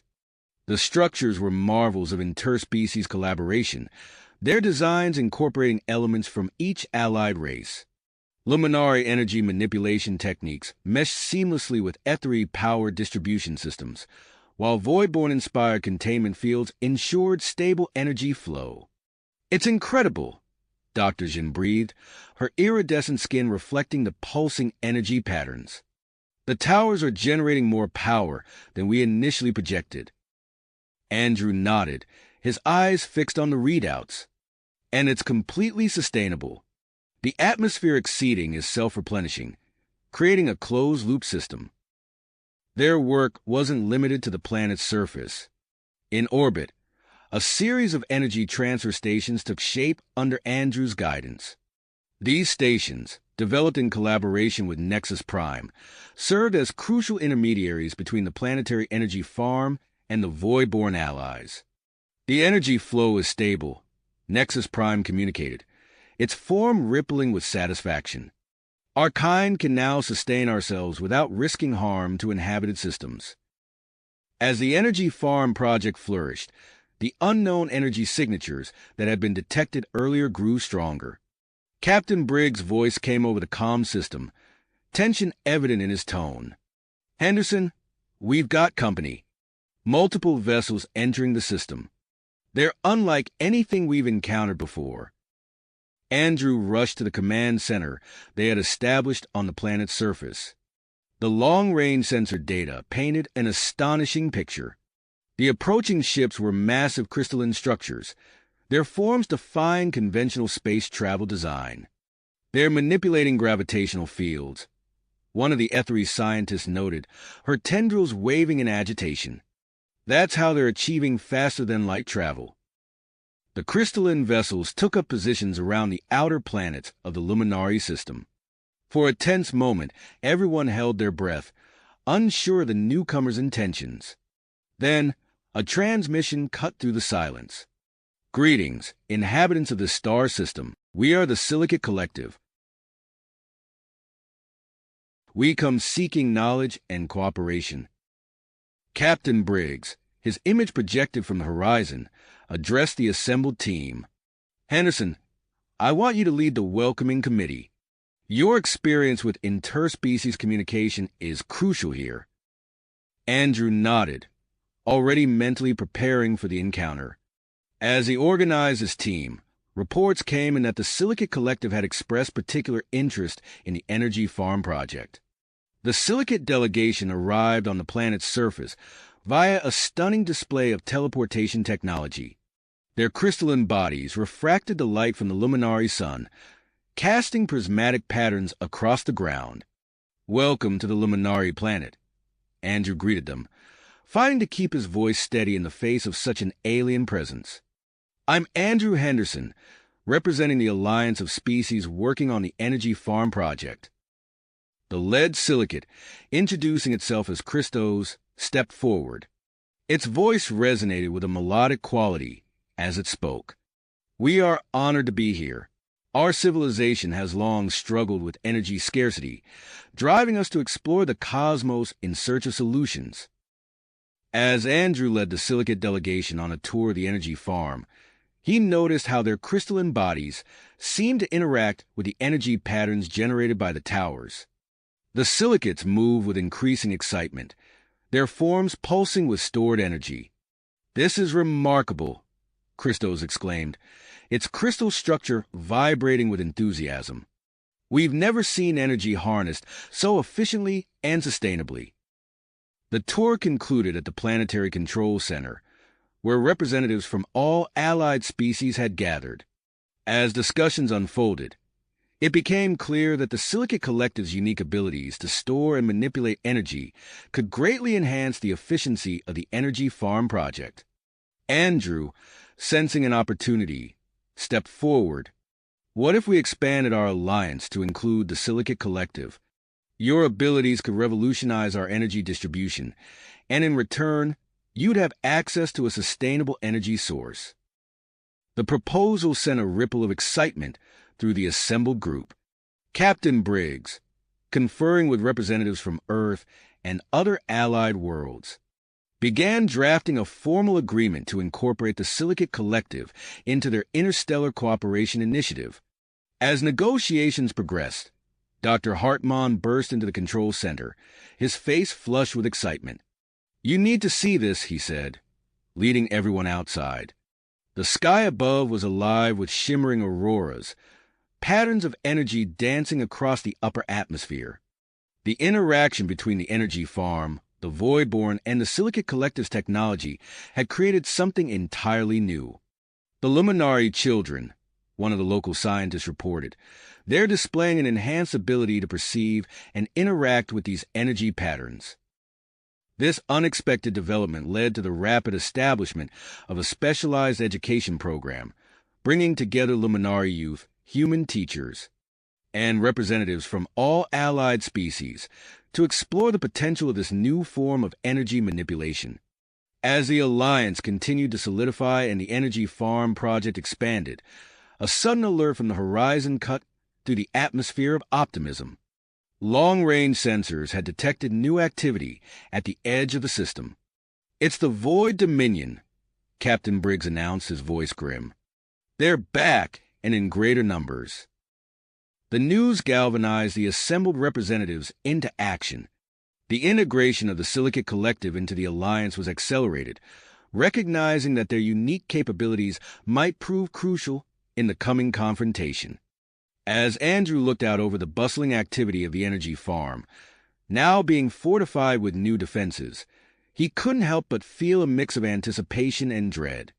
The diverse coalition of species had achieved so much in so little time, but their greatest test was yet to come. The Void Dominion loomed on the horizon, a dark cloud threatening to engulf all they had built.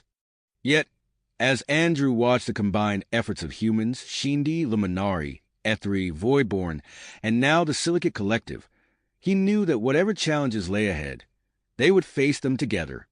United, they would stand against the coming storm. As the Void Dominion's return loomed over them, a palpable sense of urgency gripped the Luminari planet.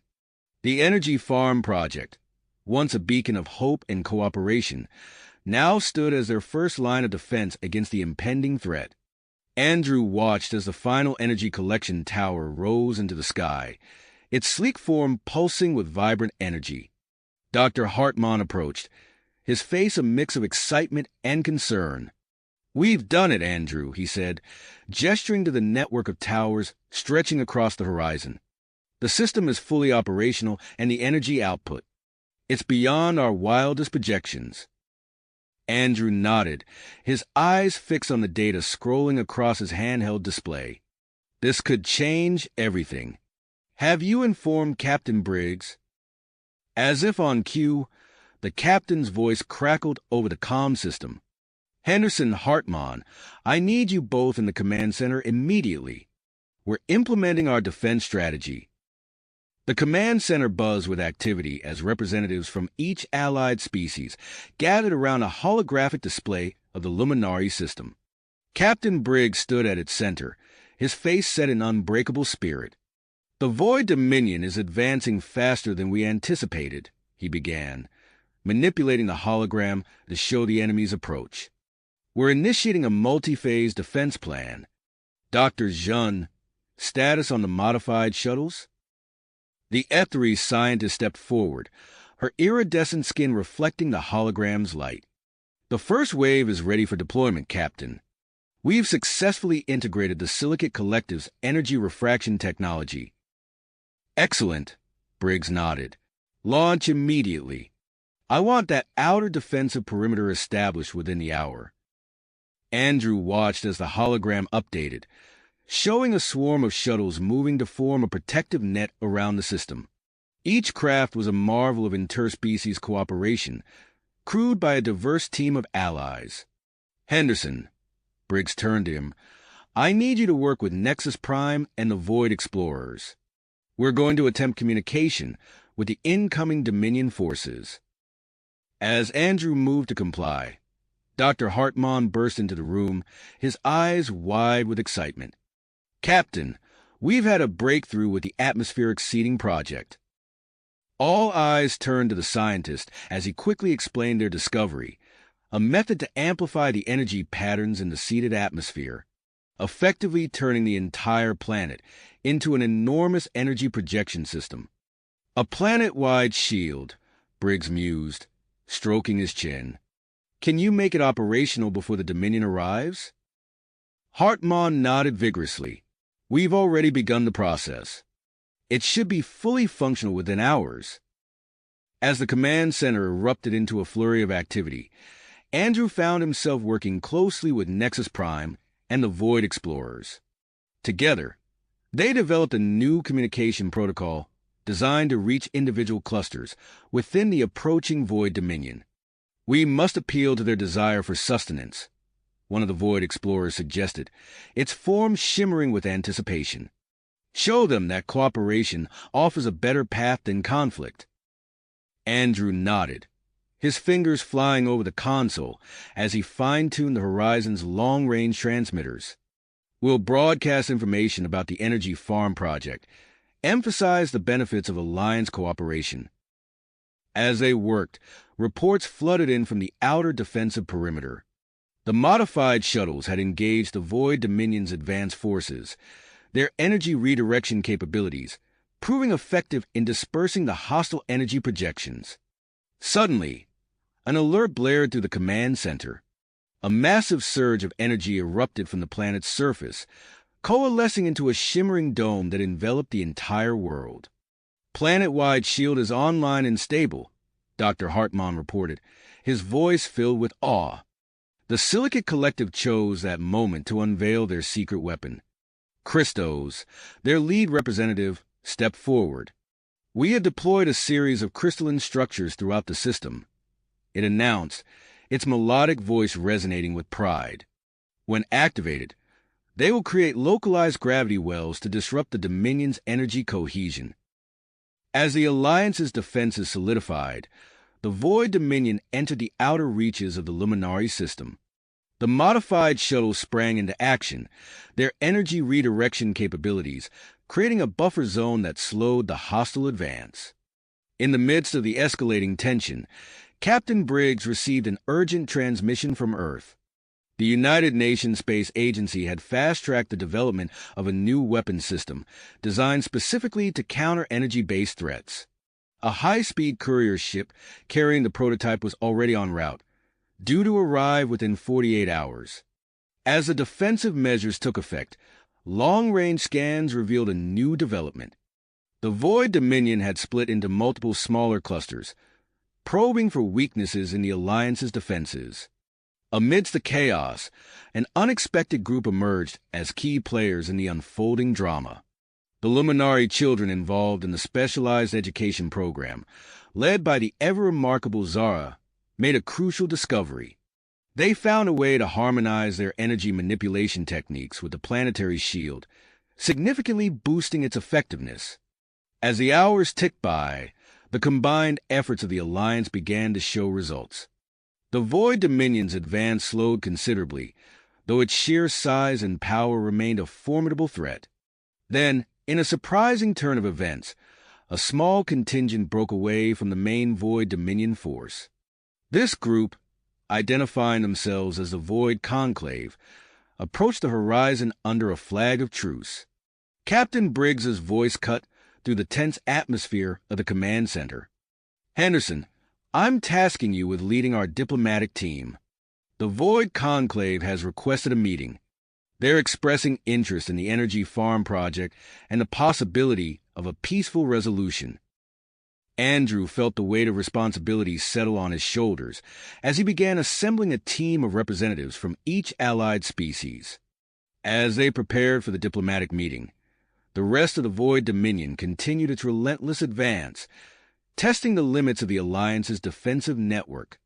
With time running out before the full force of the Void Dominion reached the inner system, and the courier ship carrying the new weapons still en route, Andrew knew that the success or failure of these negotiations could determine the fate of not just the Luminari system, but potentially this entire sector of space.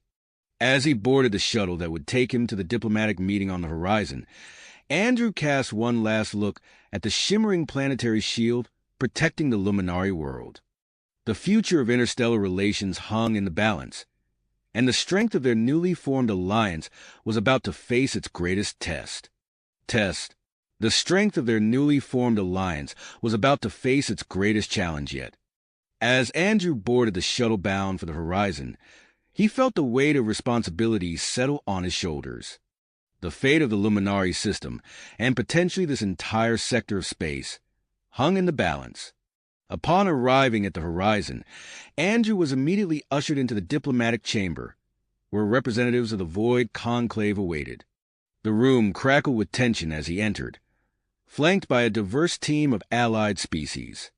"Welcome," Andrew began, his voice steady despite the gravity of the situation. "We appreciate your willingness to engage in dialogue." The Void Conclave representatives, shimmering masses of energy barely suppressed within humanoid forms, pulsed with curiosity. Their leader, a particularly dense concentration of energy, spoke in a voice that seemed to resonate through Andrew's very being. "We have observed your energy farm project with great interest," it said. "It offers possibilities we had not considered." As Andrew launched into a detailed presentation of the project, emphasizing its potential as a sustainable solution for all parties, alarms blared throughout the ship. Captain Briggs's voice came over the intercom, tension evident in his tone. "The Void Dominion has increased their assault on our defensive network. All hands, battle stations." The negotiation chamber's view screen flickered to life, showing the Luminari planet below. The planetary shield shimmered with increased intensity, its glow visible even from orbit. Dr. Hartmann's face appeared on a secondary screen. "Captain Andrew, we're experiencing an unexpected surge in energy output from the atmospheric seeding project. The shield's strength has nearly doubled." As Andrew watched, the enhanced shield easily deflected a barrage of energy projectiles from the advancing Void Dominion forces. The Void Conclave representatives stirred, their energy forms flickering with what Andrew interpreted as surprise. "Impressive," the Conclave leader admitted. "Your defensive capabilities exceed our initial assessments." Seizing the moment, Andrew pressed on with the negotiations, highlighting the benefits of cooperation over conflict. The Conclave representatives listened intently, their energy forms pulsing with each new piece of information. Meanwhile, on the Luminari surface, Zara led a group of children to a high plateau overlooking the sprawling energy farm. Their eyes glowed with an otherworldly light as they channeled the planet's amplified energy. "Focus, everyone," Zara instructed, her voice calm despite the chaos unfolding in the skies above. "Remember what we practice." As one, the children raised their hands, their fingers weaving intricate patterns in the air. The atmosphere above them began to swirl, coalescing into a massive vortex of pure energy. Back on the horizon, Andrew's negotiations with the Void Conclave reached a critical juncture. The Conclave leaders' forum pulsed rapidly, a sign of internal deliberation. "Your proposal is intriguing," it finally said. "We are willing to consider a temporary ceasefire and act as mediators between your alliance and the main Void Dominion force." Before Andrew could respond, alarms blared once again. This time, it was Dr. Lyra Zhun's voice that cut through the chaos. "Captain, we're under attack. A rogue faction of the Silicate Collective is assaulting the orbital energy transfer station. We can't hold out much longer." Captain Briggs's response was immediate. "Dr. Zhun, hold your position. Reinforcements are on their way. Engineering team, prepare for emergency repairs." The Void Conclave representatives exchanged what appeared to be meaningful glances. Their leader turned back to Andrew, its energy form pulsing with newfound urgency. "It seems your alliance faces threats from multiple fronts," it observed. "Perhaps we can offer more than just mediation. We propose a merge of our energy-based consciousness with your planetary shield. A hybrid defense system that could repel both the Void Dominion and this new threat." Andrew's mind raced, weighing the potential benefits against the ethical implications of such a merge. Before he could formulate a response, the view screen lit up with a dazzling display of energy. On the Luminari's surface, Zara and the children had succeeded in creating a massive energy vortex. It spun above the planet, a beacon of swirling light visible from space. To everyone's astonishment, several clusters of the approaching Void Dominion began to break away from the main force, drawn towards the planet with apparent curiosity rather than hostility. As Andrew watched this development unfold, Captain Briggs's voice came over the intercom once more. "Henderson, we've just received a transmission from the courier ship. They've repaired their systems and are on an accelerated approach. The weapon prototype will be here soon." With this news, Andrew turned back to the Void Conclave representatives, his mind made up. Your proposal is bold and not without risk, he said. But given the circumstances, I believe it's worth pursuing. Let's discuss the details of this merge. As the negotiations entered this new phase, the orbital energy transfer station shuddered under another assault from the crystal purity front. Dr. Zhen and her team worked frantically to reinforce the failing structures with Silicate technology, buying precious time for reinforcements to arrive. In the Luminari atmosphere, the stable micro-wormholes detected by Dr. Hartmann's team pulsed with potential, hinting at new possibilities for energy manipulation and transportation that could turn the tide of the conflict. With threats and opportunities multiplying by the minute, the newly formed alliance faced its greatest test. As Andrew delved into the intricacies of the proposed energy merge with the Void Conclave, he knew that the decisions made in the next few hours would shape the future of not just the Luminari system, but potentially the entire galaxy. As Andrew delved into the intricacies of the proposed energy merge with the Void Conclave, an urgent message from Captain Briggs interrupted the negotiations. Henderson, report to the command center immediately. We're convening an emergency meeting of all allied species representatives. Andrew excused himself from the Void Conclave delegation and hurried to the command center. Upon arrival, he found the room buzzing with tension as representatives from each allied species gathered around the central holographic display. Captain Briggs stood at the head of the table, his face etched with concern. Ladies and gentlemen, we face a critical decision. The Void Conclave has proposed merging their energy-based consciousness with our planetary shield. This could potentially create a hybrid defense system capable of repelling both the Void Dominion and the Crystal Purity front. The room erupted into a cacophony of voices, each representative voicing their concerns and opinions. The Silicate Collective's crystalline form vibrated with agitation, while the Luminari ambassador's bioluminescent patterns flickered rapidly. "Silence!" Briggs commanded, his voice cutting through the din. "I understand your reservations, but we must consider all options. Henderson, you've been in direct contact with the Conclave. What's your assessment?" Andrew stepped forward, feeling the weight of every eye in the room upon him. "The proposal is not without risk," he began, choosing his words carefully. "However, given the escalating threats we face, I believe it's worth pursuing a limited test." After hours of intense debate, the Alliance reluctantly agreed to a controlled experiment. Andrew found himself overseeing the merging process, working alongside Nexus Prime and a team of Luminari energy specialists. They focus on a single energy collection tower, carefully monitoring every fluctuation as the Void Conclave entities began to integrate with the shield. The tower's energy readout spiked dramatically, its output increasing by orders of magnitude.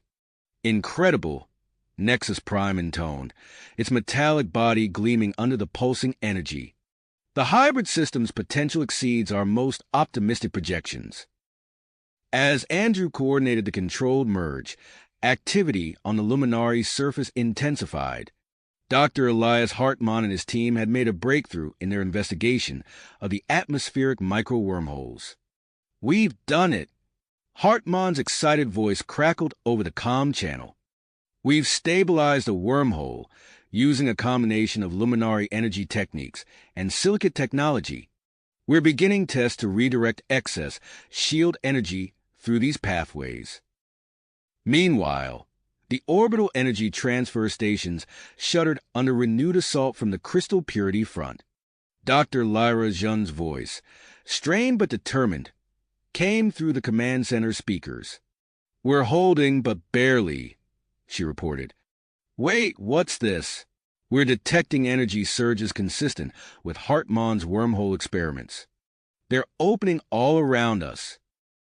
Andrew watched in awe as the holographic display showed multiple wormholes blinking into existence around the besieged stations. Alliance reinforcements poured through, their sudden appearance catching the Crystal Purity front off guard. "It's working," Zhen exclaimed. "We're pushing them back."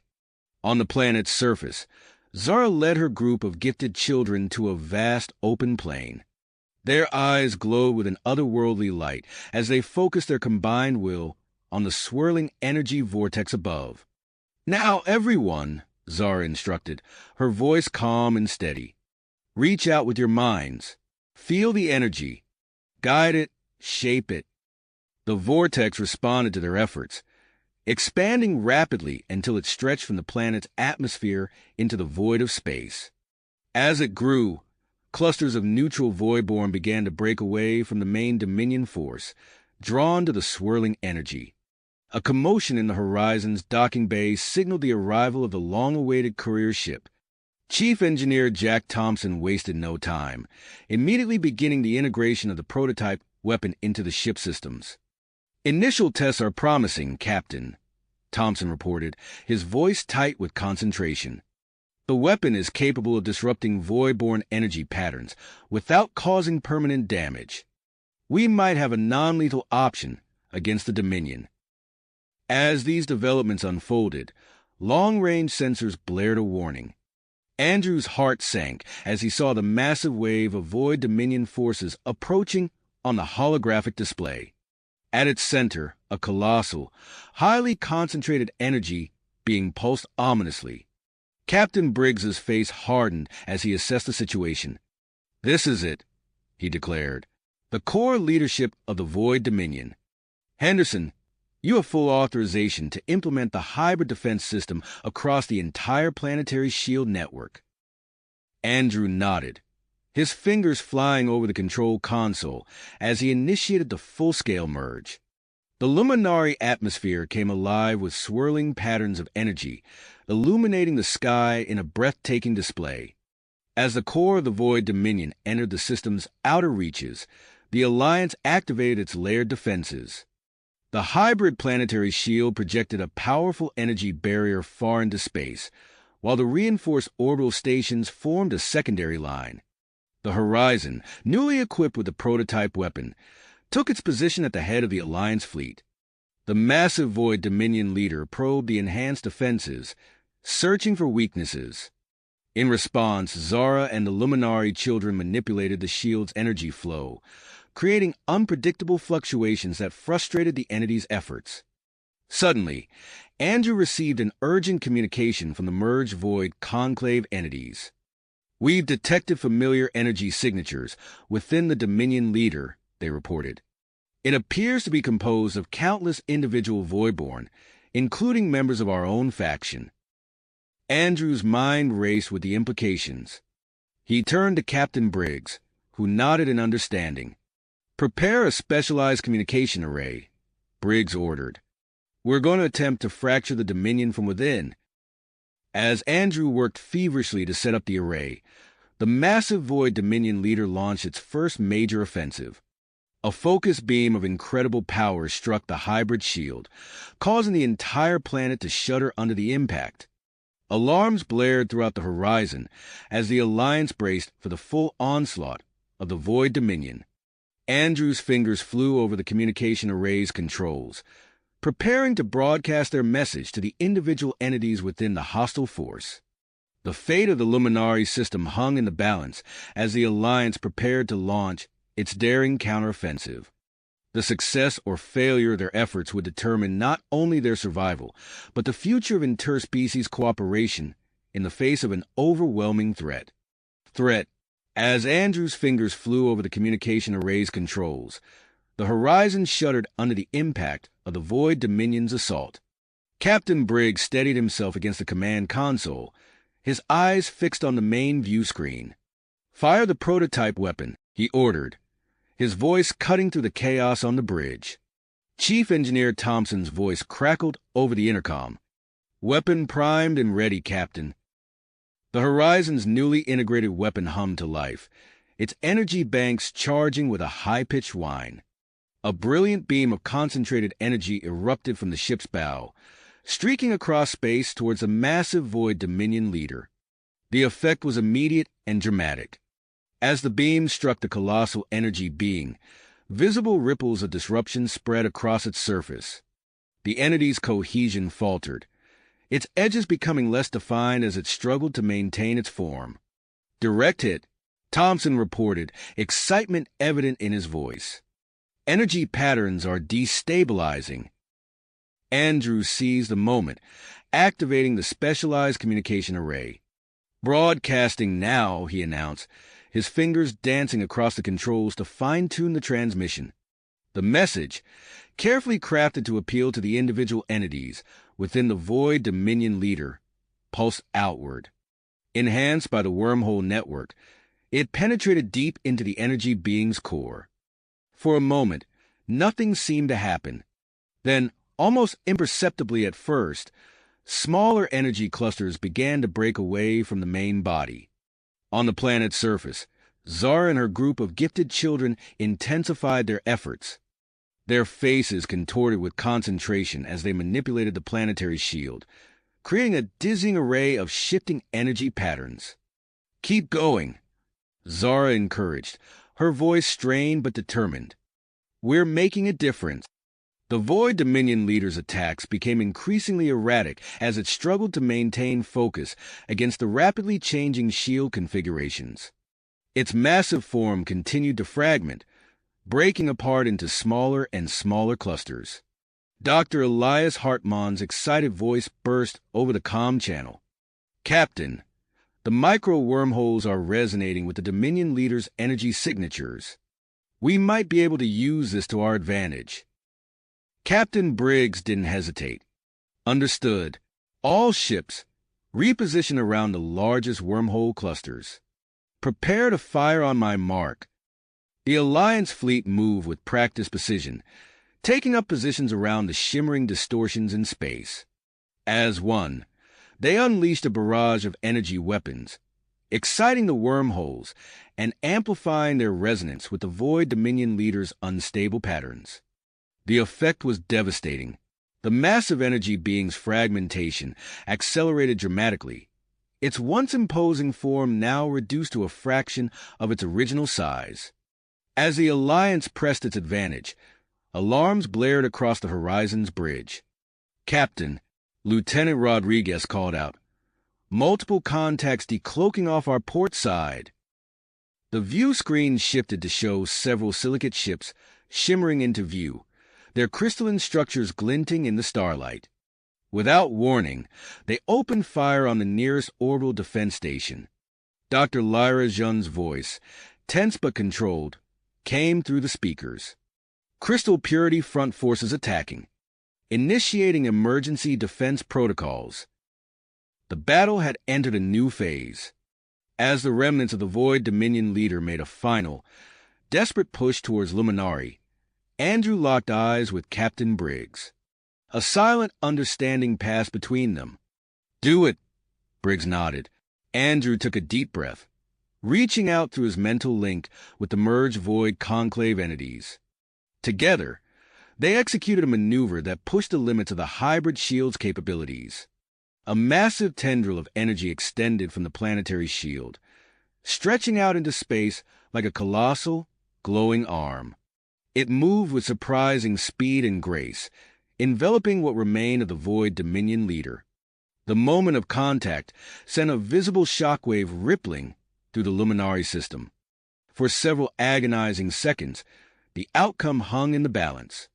Then, almost miraculously, the hostile entity's energy patterns began to synchronize with the hybrid shield. The aggressive, chaotic signatures of the Void Dominion leader calmed, aligning with the stable frequencies of the Luminari Void Conclave hybrid. The transformation sent waves of confusion through the remaining Void Dominion forces, causing them to cease their attacks. Captain Briggs seized the opportunity. "Helm, bring us alongside the stabilized entity. Extend our energy field for potential communication." As the horizon approached, Andrew worked feverishly with the Void Conclave to establish a rudimentary link. Suddenly, his mind was flooded with a cascade of thoughts and sensations from the transformed being. "There, aware," Andrew gasped, struggling to process the influx of information. "The individual entities within. They've broken free from their hive mind. They want peace, sustainable energy consumption. The news spread rapidly through the Alliance network. The remaining Void Dominion forces began to approach Luminari, seeking the same transformation as their former leader. The hybrid shield expanded, carefully integrating these entities one by one. But the moment of triumph was short-lived. The Crystal Purity Front intensified its assault on the orbital defense stations, refusing to accept a peaceful resolution. "Horizon, we need support," Dr. Zhen's voice crackled over the comm, punctuated by the sound of explosions. "They're targeting our main power core." Captain Briggs's face hardened. "Helm, set course for the defense stations. Weapons, prepare for close-quarters engagement." As the horizon broke away from the transformed Void Dominion leader, long-range sensors lit up with new contacts. A group of ships dropped out of faster-than-light travel at the system's edge, their energy signatures unmistakable. Lieutenant Rodriguez's eyes widened as she analyzed the data.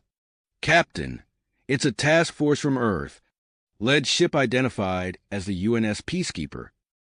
A flicker of hope crossed Captain Briggs's face as he opened a channel to the newly arrived forces. "UNS Peacekeeper, this is Captain Briggs of the Horizon. Welcome to Luminari.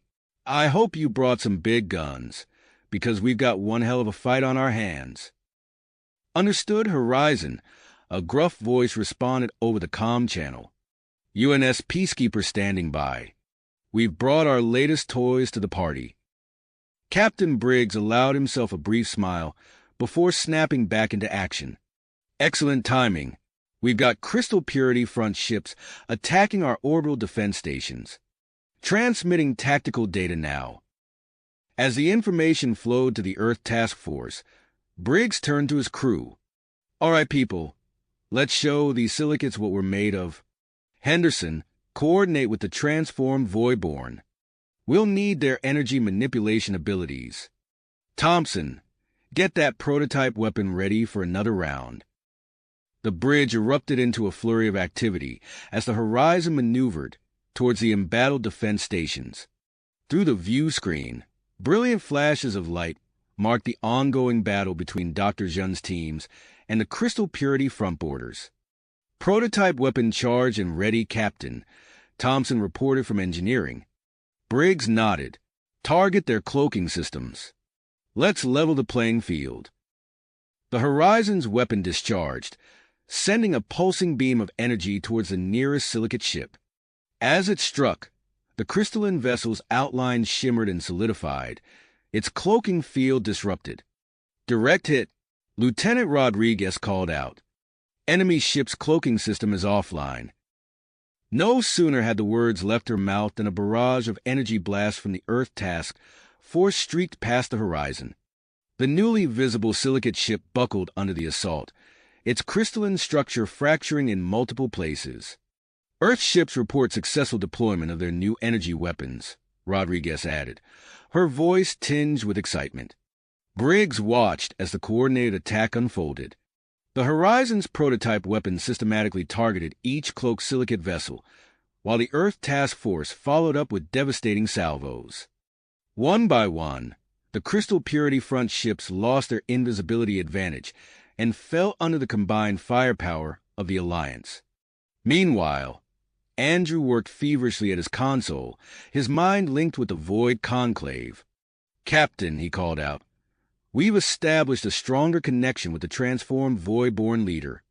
They're providing tactical data on remaining Dominion forces in the system."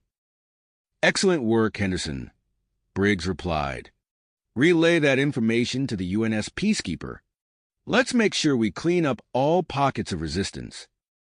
As the space battle raged, the situation on the planet's surface was equally intense. Dr. Hartmann's voice crackled over the comm channel, barely audible over the sound of energy discharges in the background. "Captain, we've made a breakthrough with the micro wormholes," he reported.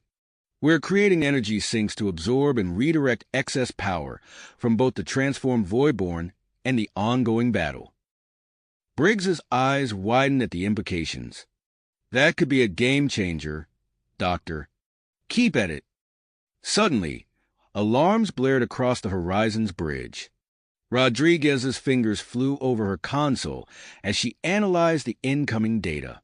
Captain, we're detecting a massive energy buildup from the crystal purity front flagship. It's targeting the transformed Voidborn. Briggs's lips pursed. They're getting desperate. We need to neutralize that threat immediately. He opened a channel to the UNS Peacekeeper. Commander, we've got a situation. The enemy flagship is powering up some kind of anti-Voidborn weapon. We need to take it out fast. The response came swiftly. Copy that, Horizon. We've got just the team for the job. Deploying Major Steele and his squad now. On the monitor, Briggs watched as a small, sleek craft detached from the UNS Peacekeeper. It streaked towards the crystal purity front flagship, nimbly avoiding the ongoing firefight.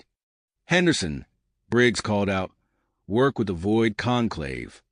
See if you can use those micro-wormholes to give Steele's team a shortcut into that ship. Andrew nodded, his face a mask of concentration as he communicated with the transformed Voidborn. Moments later, a shimmering distortion appeared near the Silicate flagship, and Steele's craft disappeared into it. They're in, Andrew reported. The team is bypassing the outer defenses. Briggs turned his attention back to the main battle. All ships, focus fire on the crystal purity front's defensive lines.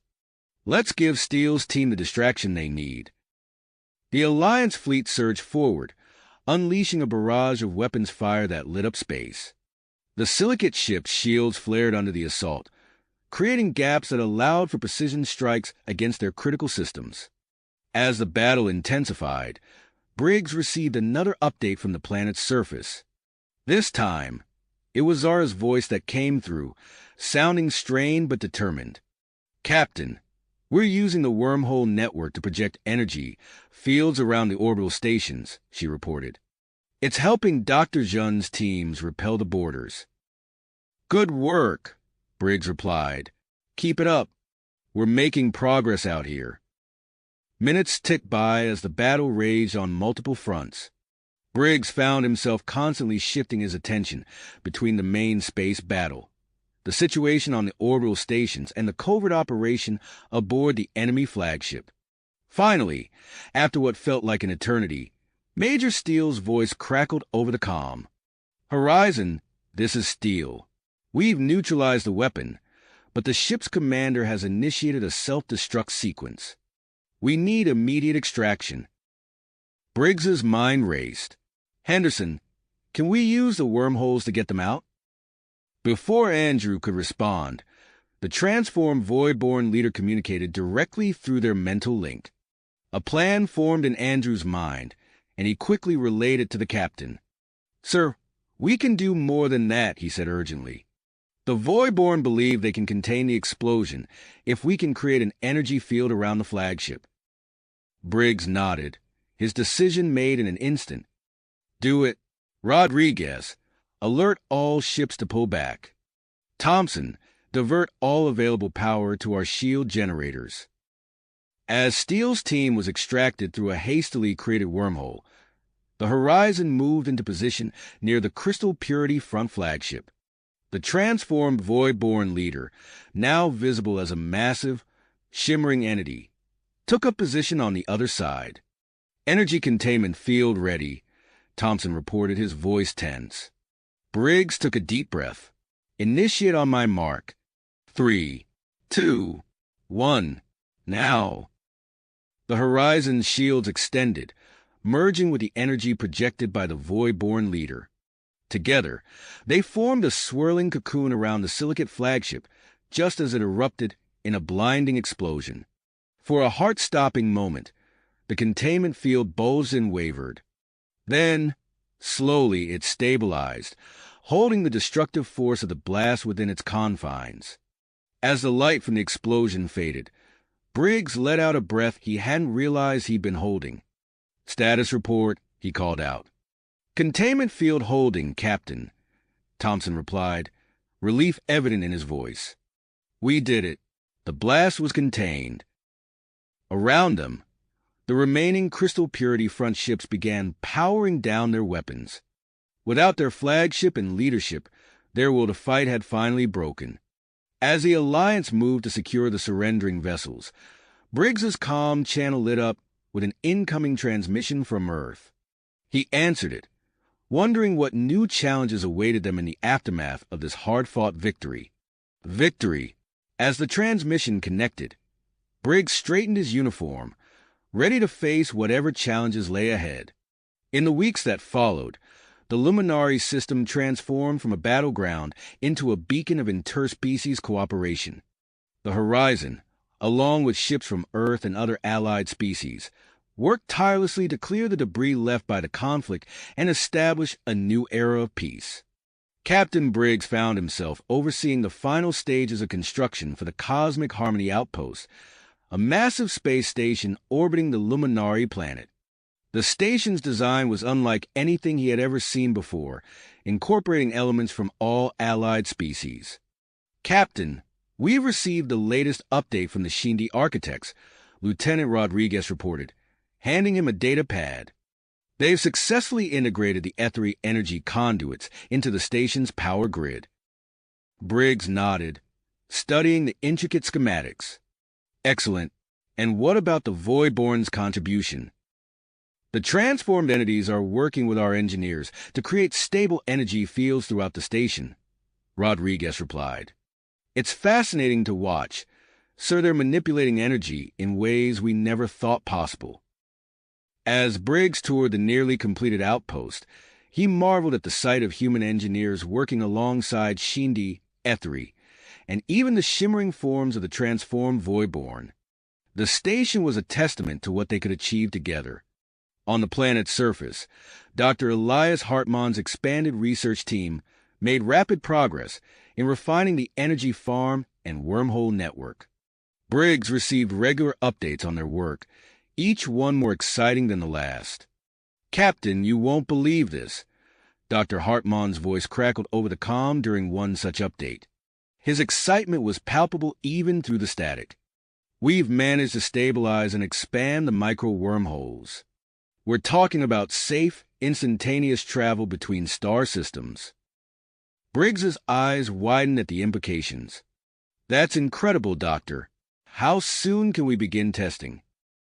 "We're setting up the first long-range test now," Hartmann replied.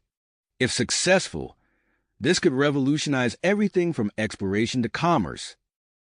As the Cosmic Harmony Outpost neared completion, Briggs found himself spending more time with Andrew, who had taken on the role of chief liaison between matter-based and energy-based life forms. Together, they worked with the Void Conclave to establish ethical guidelines for energy consumption and distribution. "The Galactic Energy Accord is almost ready for ratification," Andrew reported during one of their meetings. "It covers everything from sustainable practices to mutual respect between species. It's a comprehensive framework for our future together." Briggs nodded approvingly. "Well done, Andrew. This could be the foundation for lasting peace in our sector of the galaxy." As he made his way through the bustling corridors of the outpost, Briggs caught sight of a group of children, a mix of humans, Luminari, and other species, gathered around a holographic display. At the center stood Zara, her eyes shining as she explained a complex energy manipulation technique to her peers. "The interspecies education program is off to a strong start," a voice said from behind him. Briggs turned to see Dr. Lyra Jun, a smile on her face as she watched the children. "Zara and the other Luminari children have been incredible teachers," Jun continued. "They're helping us understand energy manipulation in ways we never could have on our own." Briggs nodded, a sense of pride swelling in his chest. They've been through so much. It's good to see them thriving like this. As they walked, Jeanne filled him in on her latest project, a revolutionary medical technology developed in collaboration with defected Silicate scientists. "By combining energy manipulation with crystalline structures, we've created a method for rapid healing across multiple species," she explained. "We're even seeing success in limb regeneration." The implications of such a breakthrough were staggering, and Briggs found himself marveling once again at how far they had come in such a short time. As word of their achievements spread, the Luminari system became a hub of galactic activity.